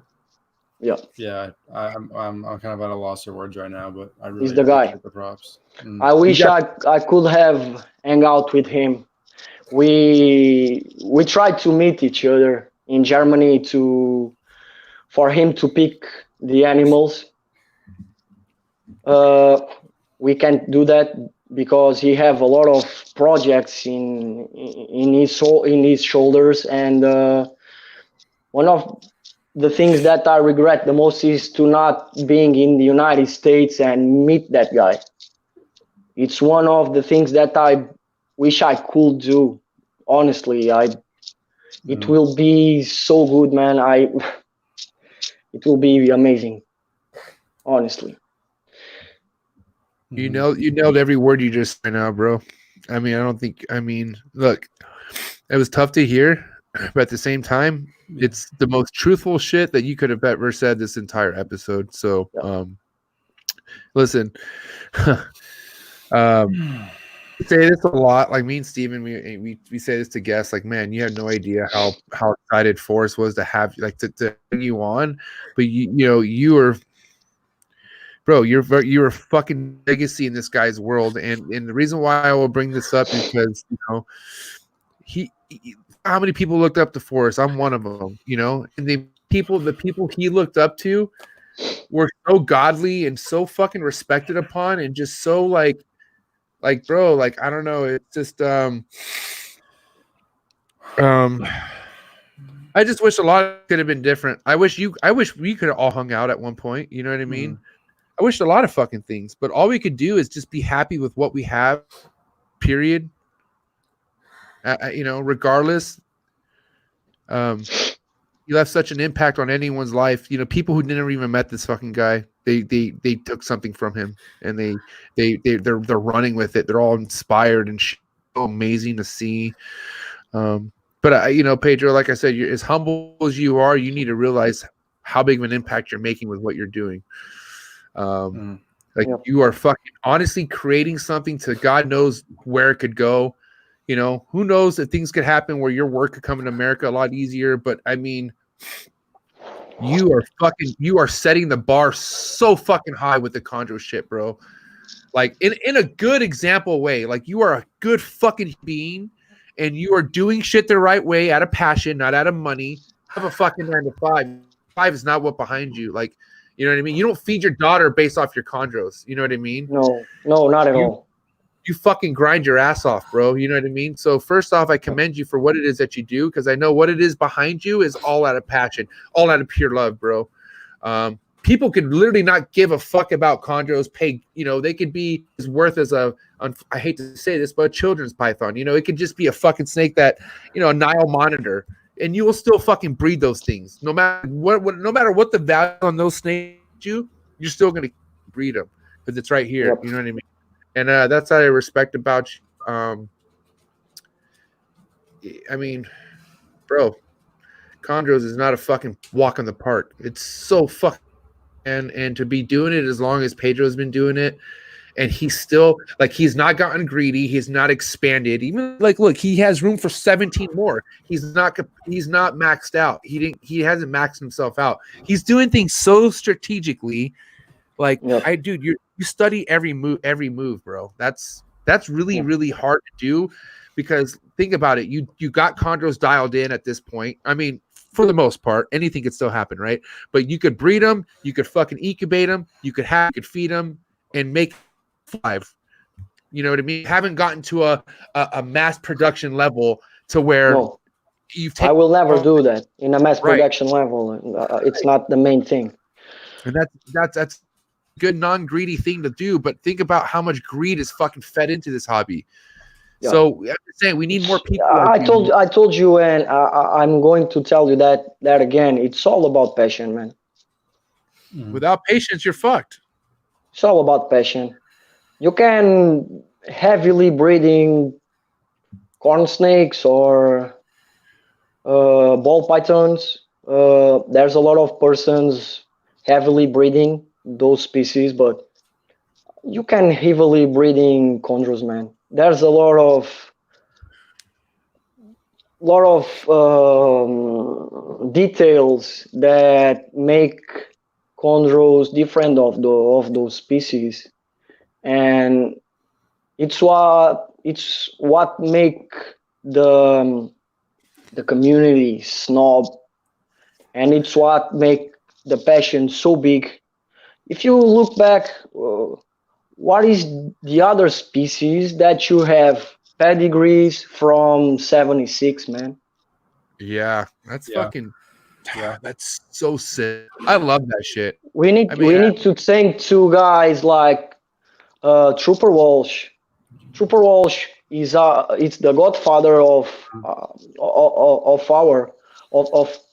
me and all the community. That guy starts a fucking legacy that will remain for all the next generations. The production of pedigrees and bloodlines, all that lineage stuff, it's huge. If you compare that to all the other species that came later, how can you track the lineage of a fucking ball python or of a carpet python, man? It's impossible to do that. Yeah. I mean, you really can't. There's one thing that I like and keeps the passion is Desiree and Steven are starting a new stuff with the Bronians. Yeah, they can be the first ones to produce pedigrees and all that stuff for Bronians.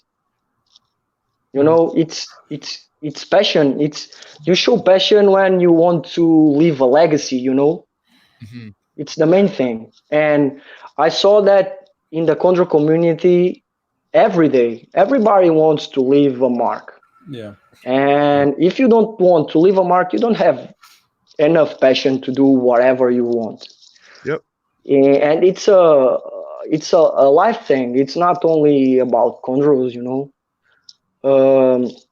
There's people more passionate than others, but I saw that a lot in the chondro community. Probably the snob came from that. We are just more focused, probably. I don't know. I don't want to look cocky. Not at all. But it's a different. He's most cocky in the fucking chondro industry. I'll tell you right now. This is a different It is a different approach, you know, to the species you like. It's different. Yeah, it really is. But you know, I would love to see if that mindset was applied to these other different communities within reptiles. Exactly. Everyone cares, you know, like a friend of mine, Alex, he's really passionate about agamids, especially like sailfin dragons and stuff like that. You know, something that is kind of a niche community, but you know, you guys in the United States, this is a simple example. You only inbred two animals from the same lineage if you want, man. You have all the background of the animals from the beginning, so you only do things in the wrong way if you want it, because you have all the information that you need to produce strong animals with amazing phenotypes and avoid all the inbred shit, you know. This is just an example, because in the ball pythons, let's talk about inbred in ball pythons. We don't need to. No, we don't. Wait. Let's talk about inbred in carpet pythons. All the albinos came from one fucking female. So inbreeding's no problem, is what you're saying, with the ball pythons. it's, in my opinion, it's a problem, but you can control that because you don't know the lineage of the animals. Yeah, you can't prove it. And sorry, You can't prove that kind of lineage with a ball python. you can't. You can't. No, You can't. because there's no background on any of them. You just Background. have more. You don't have the background. It's my main point. You don't have the background. No documentation, bro. Exactly. No documentation. Nadian. Yep. It's the main point. Guys like Trooper and guys like Rico Yeah. they are out, they think out of the box, you know. That's why the Chondros have all that kind of lineages. I bet that Eds know the lineage of his animals too. It's a very Fuck yeah. it's a very closed community too, with the Caninos and the Batesis. So if you have more, let me try to find the right word for this. If you have a community that don't allows bullshit, let's put this on these terms, you have more control of what is produced and the backgrounds show up, you know. It's my main idea, but correct me if I'm wrong. No. The what you're trying to say is morphs ruin everything. Is that hard? Is that so hard if when you start a new thing with ball pythons to make a registry of the animals and have a background and a pedigree? I don't think so. It's the same. It's the exact same thing. It's marketing, huh? Yep. It would be easy if everyone else who acquired those animals and reproduced those followed it. You know, you would be able to track them to a degree, but then they're just everywhere. You know, ball pythons are so widespread. But with almost anything else, I think that's totally doable if you get the right people behind the project. Think about what I got misled about, Steven. What did I put me on game about earlier this week in regards to hypo to orange ghost? Oh yeah, how just the hypo and orange ghost is essentially just marketing, like they're the same thing. Yes. You know, Pedro, I've been collecting this species since I started collecting ball python, right? And I could have sworn to God there's a fucking ball python calculator, this damn thing on a website, that orange ghost was completely from hypo. Like they have no relation to each other. They're the same gene. So if you breed an orange ghost to a hypo, they're gonna get all hypos. It's But I like didn't pastel and like lemon pastel. It's a line, and then it was used as marketing. So then the true line is just totally lost because, or you know, with localities, like when the Tanamera southern white-lipped pythons came out a few years ago, every southern white-lip was a Tanamera all of a sudden because they were calm.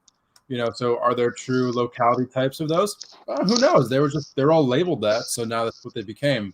So that the true lineage, that true locality is just totally lost in the labeling. It's really unfortunate going forward if something is actually significantly different. To lie that something that's not is the same ruins the future for those animals that actually do have that. You're talking about scrubs, right? White ball python. multiple ball pythons, white-lipped pythons, scrubs too. Happens the same way But with scrub you talk pythons. about the Tanameras. Well, Tanamera in Papua New Guinea, there's lots of different species that come from there, but both scrubs and white lips do exist in Tanamera, or at least are labeled as Tanamera. Yeah. So I'm lost when you say Tanamera. Sorry. No problem.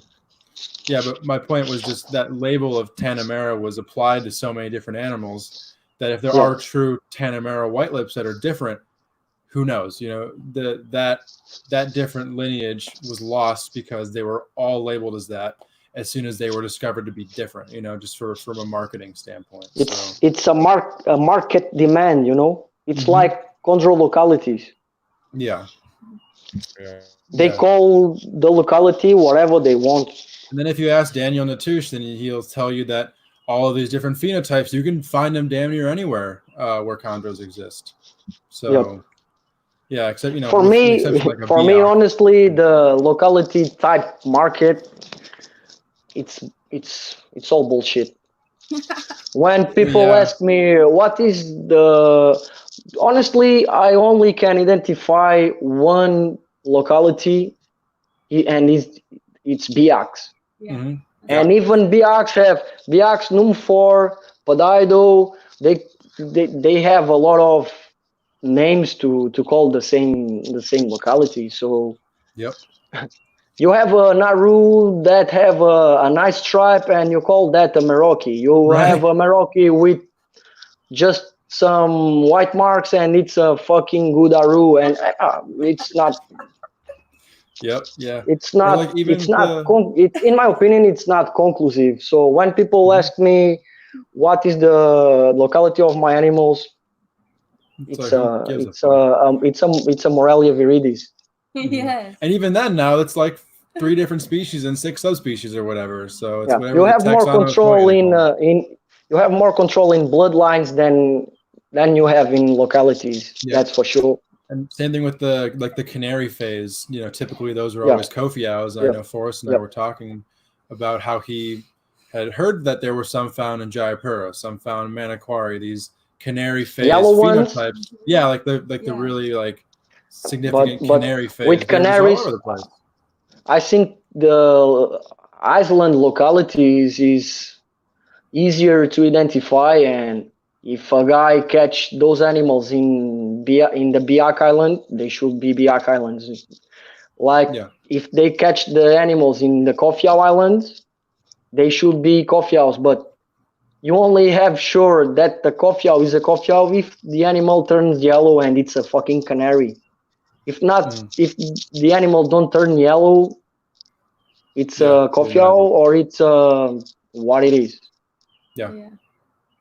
Or maybe the babies from 2 canaries are Kofiaus. They turn green, but those are Kofiaus for sure. But it's a second generation animal, not an imported one. Right. Yep. And then who knows if those will be properly represented, you know. I'm not the best person to discuss localities because I'm not into that. Not at all. I like designers, and it's my thing. I call my girl Laru, but the father and the mother don't have any papers, so she looks like an Aru, but it's not conclusive, not at all. Yeah, it's as close as you can kind of confidently say, but you're not even that sure.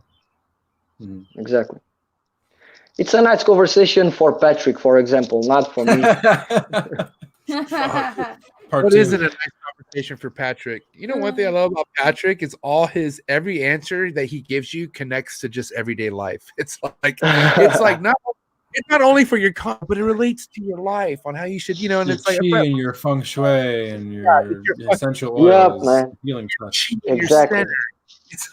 I love that. The essential oil thing in his podcast is hilarious. Wait, essential oils are hilarious. Wait, I didn't catch that again. The essential oil stuff on Patrick's podcast. Oh, the essential oils? Exactly, man. Oh man. Pretty far out there, huh? He doesn't kid, man. Steps that go. Everything's premeditated. Everything's premeditated in Patrick's life. It's not just handed to him. From his body fat percentage to his chondro collection to his what Patrick has a great life, man. He's killing it. But Patrick's story is amazing too. That's why I want him on again, because Patrick his is so strong and inspiring. You know what I mean? And who can't get motivated off fucking Patrick Holmes? You know what I mean? Unless you hate positivity, then yeah. Won't, but his life story is tough, and he's on the. It's gonna be on Netflix. He looks strange right now. He's Bro, Chondro King is gonna be out there. I'm documentary, the Chondro King, and it's gonna be Patrick in Texas. It's gonna be Chondro. He's gonna be doing and he's gonna fucking have one of BX around him or some shit. I'm just kidding, Patrick. Don't put me on your hit list. You have lots of amazing Biak females, that's for sure. Yeah. Mm-hmm. Yeah. I invite those females a lot, man. I don't even have one nice Biak to put mosaic with. Mm. And it's a perfect match. Mosaic with nice Biak will be out of this world. That's for sure. Mm. But I found one and it's almost here. All right. Yeah. Let the borders open and I will go direct to Germany to pick that female up. That's for sure. So I mean, if we're so the location where you would normally pick up snake chondros is Germany. That's where you go all the time. The main event in Europe is the AM show, so it's the place to be to deliver and to pick animals. That's the main point to collect animals and deliver animals. That's for sure. It's a big reptile fair, that's for sure. It's the European Daytona,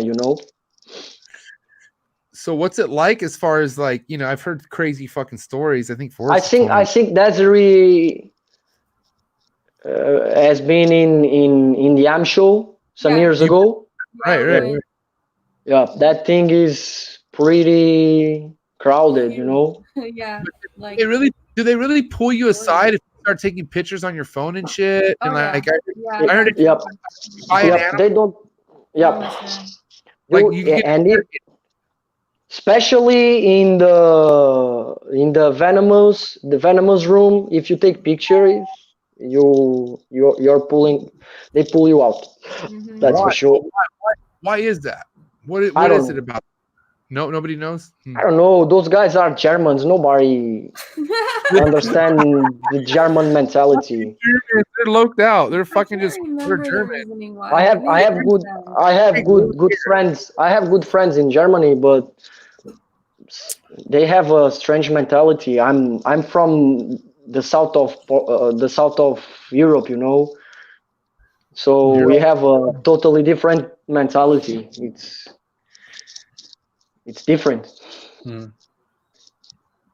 But they have probably the best collections of chondros in Europe are in Germany. Yeah.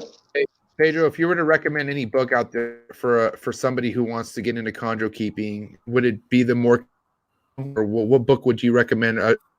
New book wise, what do you recommend out there?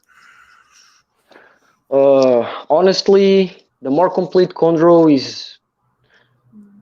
it's the best book, but it's not actualized, it's not made for the kind of keeping that we are doing these days. But honestly, I don't read a lot of books about chondros because as I told you before, you need to find your own method. Yeah. The books only help you to start something. Then you need to change the main things for your own method. I know that Terry Phillips have a book, and I never read the book, but he's one of the best keepers in the world. Hey, Phillips. I don't know that there's any more books about chondros, honestly. The Bible is the Greg Maxwell book, that's for sure. Guys,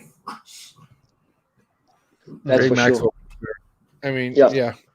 But I also it's the point to start, and right now we have all the social media. The books are groups.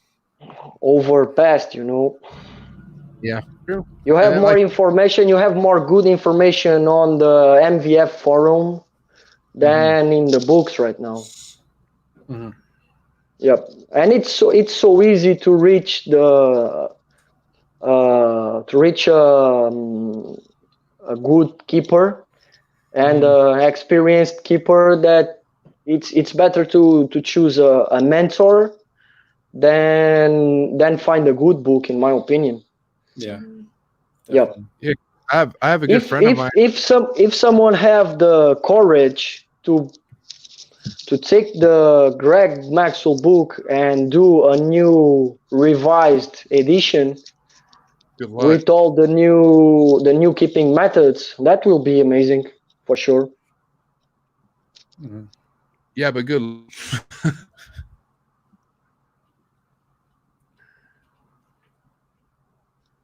You're right, Steven. You're lagging like a motherfucker, bro. I'm not Yeah. lagging. I was were you yes, on I was- Wi-Fi? I was just sitting there staring at you guys. Whatever. You thought I was lagging, but I was just staring at you. See? Yeah. So I mean, but honestly, you said is fucking. You hit right on the money, because books could only take you so far. It really depends on what works for you, especially systematically. If you have, if you keep a good Yeah. handful of chondros, you need to have something in system Yeah. that's going to make sure that works for them. Otherwise, I don't know. Yep. Kind of. I have 2 or 3 friends that ask me, why don't you read a book? Read a book at this point of the world, it's not makes no sense, in my opinion. Yeah. We have we chat daily with everybody in the community. We share the ideas and the experience that we have on a daily basis. So I think a book is not the right way to show how to keep chondros these days. But it's bad on some points, because all the lineage stuff and all the locality stuff that Maxwell describes with so many passion Yeah. in his book is lost, because I don't see a lot of people sharing pedigrees and lineage charts these days. Mhm. It's an old school stuff, and I'm afraid that kind of work that the first guys do, and some of the guys in the community are doing right now, I'm afraid that kind of information can get lost, Yeah. because there's nobody doing a compilation of that kind of information. And that's bad. I have a lot of pedigrees on my computer and on my cell phone, but I'm like a dinosaur. You know, I still make my things in a paper sheet. I point when my snakes shit and eat in a paper in paper. So I'm a dinosaur. I mean, It's the way to simplicity, do it man. sometimes, man. Yeah, it works for you. You know what I mean? There's people that fucking watch iPads and like they love putting shit in their iPads, and it's cool. Yep. But honestly, I'm more of a person that needs to write it down, if I physically write it down, then I kind of remember that, you know, that is there in a sense. So I understand where you're from. You know, motherfuckers just like to keep it. You know what I mean? Yep. Hey, Pay. And so it's hard to reach a person and tell that this is the way to keep an animal, and it's not only for chondros, it's for almost all animals that we keep in domestic base. There's a lot of ways to keep a lot of animals, even dogs and cats. There's a lot of methods to do things. Yeah, but hey, I don't know. I just feel like, listen, at the end of the day, there's some people who aren't meant to keep pets, period. I think there's people who want certain animals and they fucking think it's awesome, but they can't give the animal needs to thrive to be a fucking full healthy animal. And that's what pisses me off. Like, I can't look, one of my favorite shows, I don't know, you probably won't know this because I don't know if you have this in fucking Portugal, but I love Cops. I love fucking Live PD. I love that shit that just reminds me why I never went back to jail again, right? And sometimes you fucking see people keeping animal, like it's like an animal call, right? And it's like you see fucking an animal in the most horrendous fucking like living, you know, establishment ever. And it just makes you think like, dude, it's too easy for any motherfucker out there to get a pet and just not take care of it. It's fucked up. I hate it. That's why, honestly, no offense. Like, look, I like the reptile shows and I will go out there, but you're calling anybody a fucking animal. You're fucking silly fucking nose, you know, the fucking crackhead fucking Sally, a fucking snake who's probably never going to take care of it. And it sucks. Like, I can't see myself producing something I love and like fucking giving it to somebody with no teeth, even though they're paying me. And like, who knows what's going to happen to animal? I can't, but there's people out there, no offense. There's people out there who just like, give me my money. All right, see ya. Like, I can't like buy. That's fucked up. I just can't do that personally. That's just me. And that's what kind of where I don't know. Holy fuck. Where'd I go? Did I go too far? Crackhead Sally. Is Crackhead Sally Bob Smith? Bob Smith what? Hashtag.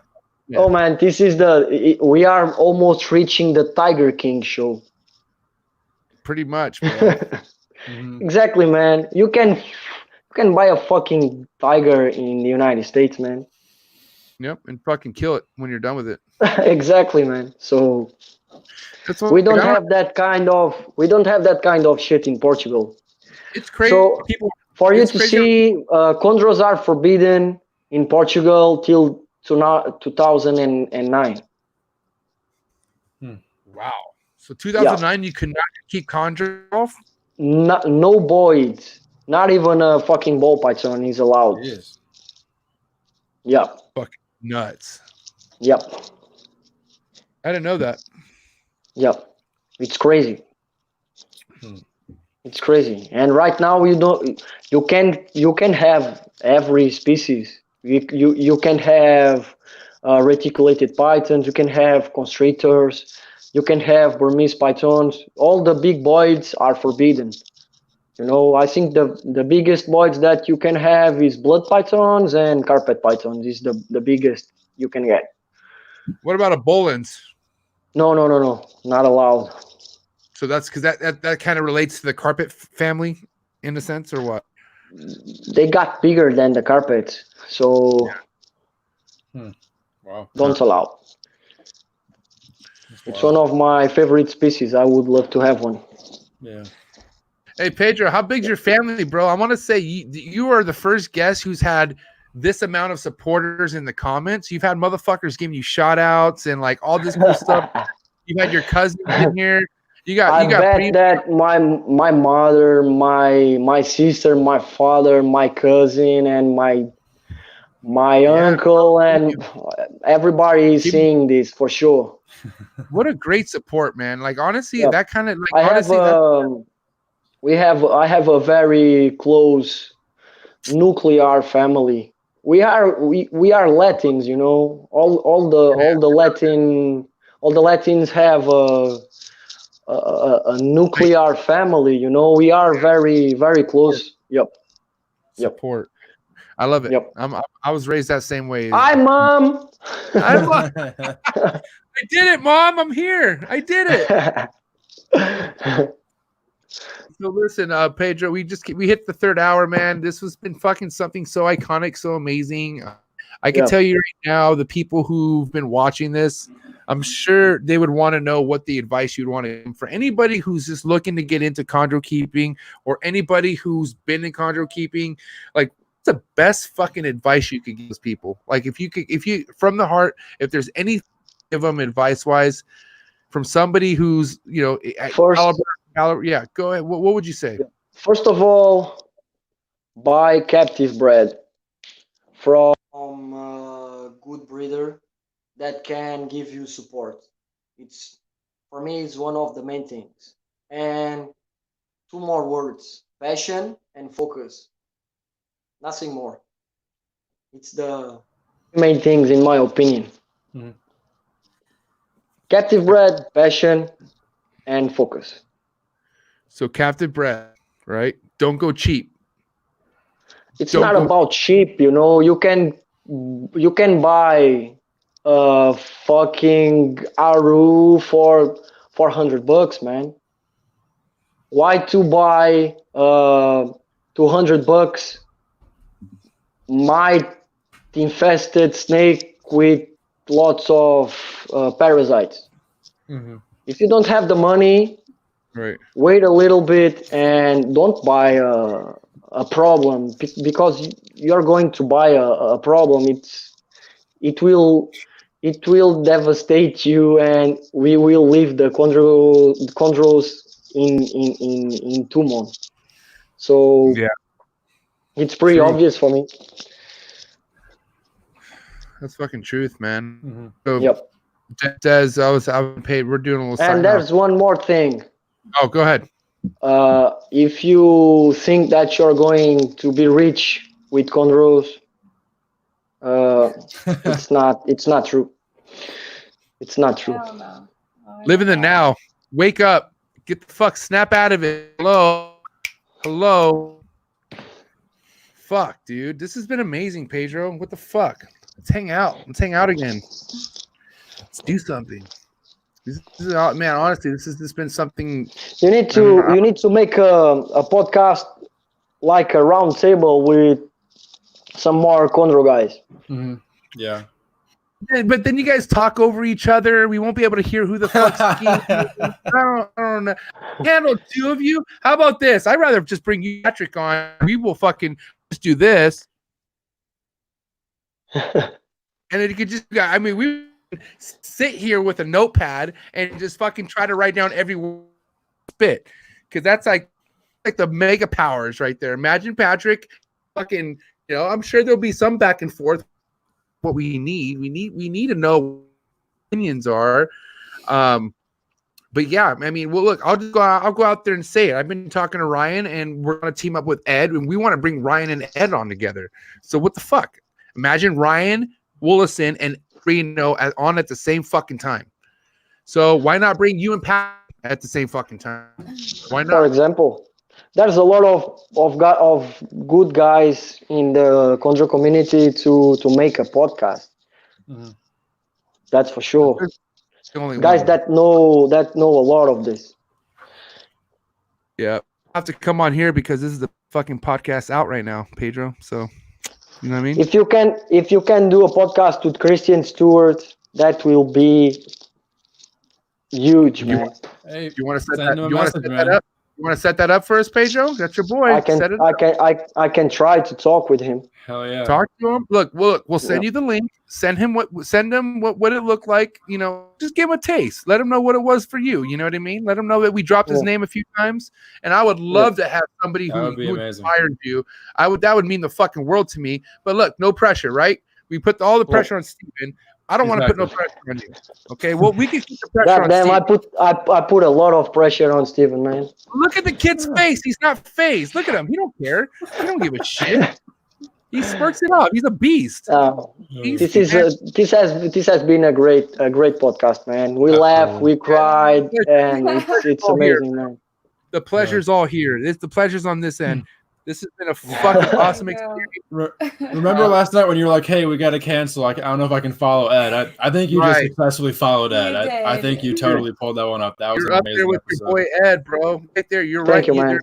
There's the emeralds, and then there's fucking the chondros, and it's right. You guys are right there, bro. I had no doubt. That means a lot for me, man. Thank you a lot. You guys are so close to each other, you can high five each other with no issue. I'm saying, right? You guys are fucking. You guys are inspiring as shit, man. So, guys, Pedro, real quick, how do you pronounce your last name? I need to get this out of the way. How do you pronounce your last name? Caixinha. Caixinha. I like that. Caixinha. Pedro Caixinha. Caixinha is small box. That's tiny what box. It means? Yeah, a tiny box is a caixinha. So Caixinha or chondros. Anyway, it doesn't matter. Just Caixinha, your chondros, and you'll be fine. Small box, right? Yeah. Does that make sense? It's a little box. That makes sense. Fucked up. Guys, Pedro Caixinha, man, this connection Portugal. Is that correct? Yep, that's correct. Fuck, dude. Ladies and gentlemen, what the fuck? Give it up to this guy, man. This guy killed it. This has been amazing. We appreciate you, bro. We're gonna get on the round 2. Talk to Christian for us. Is that cool? For me, I will try to do that. Okay. He like to be on the backstage. He's not a person to give his face, but listen, honestly, he's the best. Yeah. And that's coming from us. So what the fuck? He's the best, We're down. in my opinion. Yeah. When the best, you know what I mean? That's awesome, bro. The best looks up to something that's the best to them, bro. You are humbled as fuck. To me, I feel like you're the best, Pedro, but in your eyes, you're like, no, there's something better. And that's why you need to get the show. That guy produces something like 900 babies, man. It's a lot. Forrest would have loved them. Yeah. I'm just a rookie. Besides, I'm just a rookie, man. Yep. Pedro the rookie. All right, guys. Pedro, thank you, man. You have hey, enjoy your night, Pedro. I appreciate you and fucking hanging out with us. I hope you get some good sleep. All right, we'll talk to you soon, bro. All right. Bye. Later, thank Pedro. you a lot, man. Bye bye.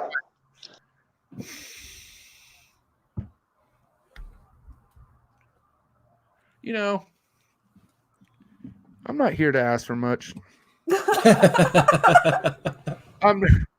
That was such a fucking experience. That was amazing. Listen, guys, I've had questions up the ass ever since I collected my first chondro, and everything I heard just in this one session has just brought so much light into what I'm doing, and I'm so happy that passion's coming with the chondros. It's not money. I'm not gonna lie, ball pythons, it was about money. I'm not gonna fucking lie. It still maybe is a kind of a bit. Chondros, it's, man, honestly, like I said, no expectations. If I have 2 chondros that could be pregnant, if nothing happens, I don't give a fuck. I'm still happy to keep them. Like I love them to death. And it's cool. The same thing came from Pedro. I don't know. What are your guys' thoughts?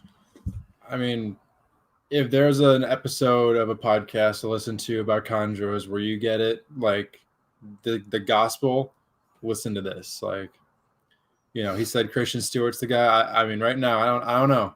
I don't know if I can put anybody above Pedro as far as what he says is the bottom line. That, I mean, look, the proof is in the results. You know, look at his Instagram, look at his Facebook, see what he's doing. See what he's the proof is in the results there. He has the best stuff out right now, no question. He's just humble, bro. I need somebody to look He's not done. Pedro's not done. We talked to Ed last night, and Ed's like, I'm done. Ed's like, I'm fucking done. Like, I was like, hey, what else is coming next? He's like, I don't fucking know. It's whatever's out's out. Like, can I make it better? Like, I don't fucking know. Can you? I want to take this mosaic to everything. So yeah. Honestly, who else deserves the right to say that? Like, Ed is fucking fucking General Patton fucking man. Like, you can't surpass Ed in the I'm sorry. I'm not saying you can't fucking breed him, but you can't pass this man in his caliber of basin keeping. Mm-hmm. Pedro is half the collection size of Ed, but the shit he keeps, nobody's on his level, bro. Nobody is on Pedro's level. Okay, as far as globally wise, but if you want to match anybody close to that level, America wise, and it's going to be our boy Patrick. And that's why I'm so glad we got to have our boy Patrick chime in, bro. Oh, yeah. I mean, awesome. Patrick's amazing. Don't get me wrong, but I'm just saying the maniac, the fucking witchcraft. Like, who is putting shit out like that? Who's putting shit out like that? It's stupid. It's dummy retarded. It's dummy litty. And you guys, you know what? You sick fuckers. You guys have a mosaic line in your fucking where you're at right now. In the building you are sitting at, there's Pedro's bloodline. Who else has that in America? Oh, wait. Just us. Just these guys. You don't. If the answer is you don't. No, you don't. Thanks for That's why you guys let me get the basin first from Ed. You guys are already well ahead of the fucking game. Huh? I already got it covered. I so believe her. I'm not even going to question that. That's sick. Whatever. Just kidding. I was excited for a second. I'm like, wait, fuck, what? No, I did talk to him though, but I'm gonna work on that. Hell yeah. God bless these dreams. It's happening. Full force. Coming at you. Guys, this has been a great session. But guess what? Don't fucking, you know what I mean? We're gonna rave just as hard next weekend. Or I mean, I don't think we have a back-to-back, but we do have something that's just as solid in one sitting. Oh yeah. I'm not gonna tell you when to fucking drop shit. We'll fucking keep this shit on the hush. But keeping the legend status. We're keeping the legend status next week. We're not. Yeah, exactly. The wave is not getting smaller. So stay tuned for that. Okay, please subscribe to the channel, like, share. Real quick, shirt updates. I will fucking finally should have the shirts in my, and I'm talking about the FF Series 1 Memorial T-shirts. I will finally have those in my possession early next week, and then I'll be shipping those out by the end of next week. So you guys will have your shirts soon, okay? So if you have any questions, reach out to me, Desiree or Steven. All our information is in the description below, and it's right here because now that we paid for fucking StreamYard, we got these cool little and shit. Like, you know what I mean? Don't forget. That was a little too much. What's what happens when we go past the 3-hour mark? It just gets kind of weird. Yeah, I gotta go hang out with my child. Especially when you get drunk without, you have fucking Corona for breakfast, which I did. So yeah, I was like, why are you drinking so early? It's like I feel a little spicy. Pedro had Corona. I'm not gonna let the guy drink by himself. You don't let the drink by himself. Friends don't let friends drink alone. Remember that. Okay, so that's heavy, huh? All right, you guys are awesome. Please. Is there any other Cold-Blooded Cafe, www.coldblooded.com. Turn off our shipping every United States. Flash pack, flash frozen, fuck something.